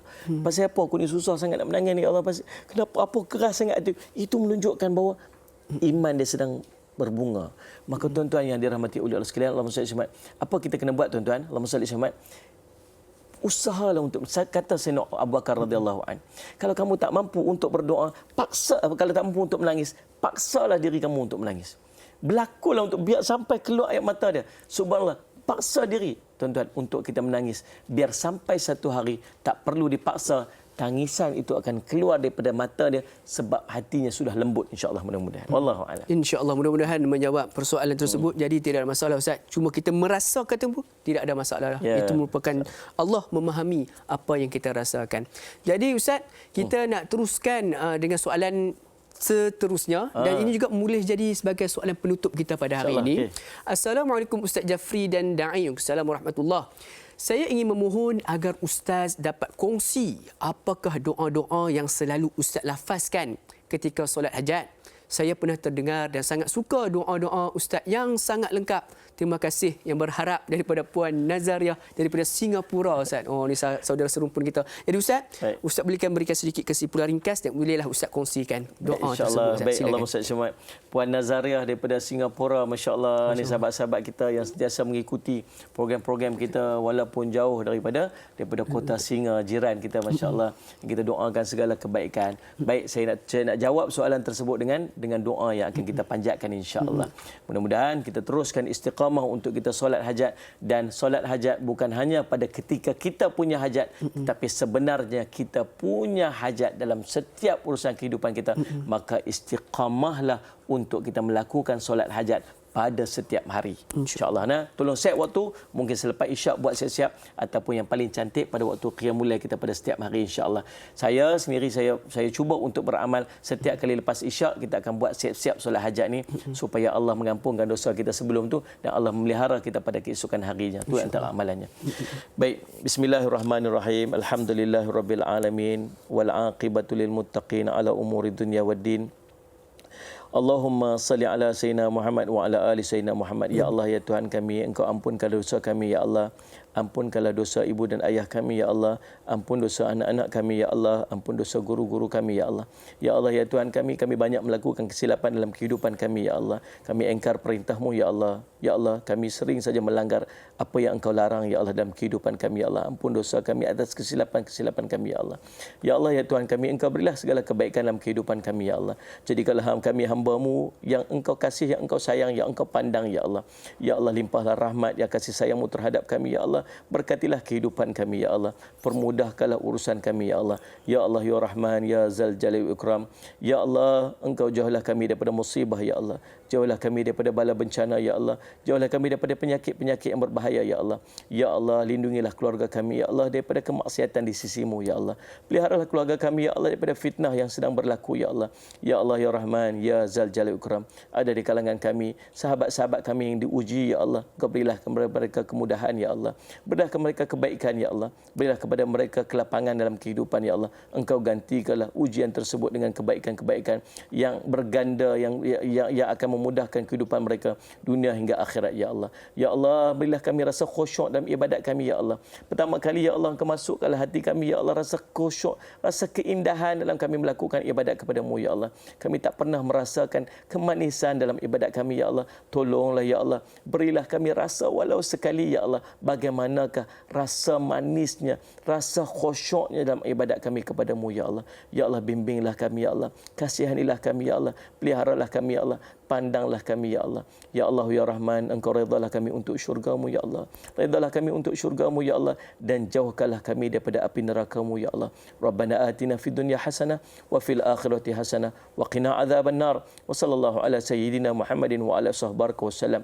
Walhamdulillahirabbil Amin amin rabbil alamin. Mudah-mudahan dengan bacaan perkongsian bacaan doa daripada Al-Fadhil Ustaz nanti boleh kita untuk lihat semula dan bolehlah kita amalkan dalam setiap kali selepas mana kita selesai menunaikan solat sunat hajat kita. Jadi jazakallahu khairan katsiran Ustaz di atas perkongsian pada pagi ini, mudah-mudahan memberikan manfaat buat kita bersama.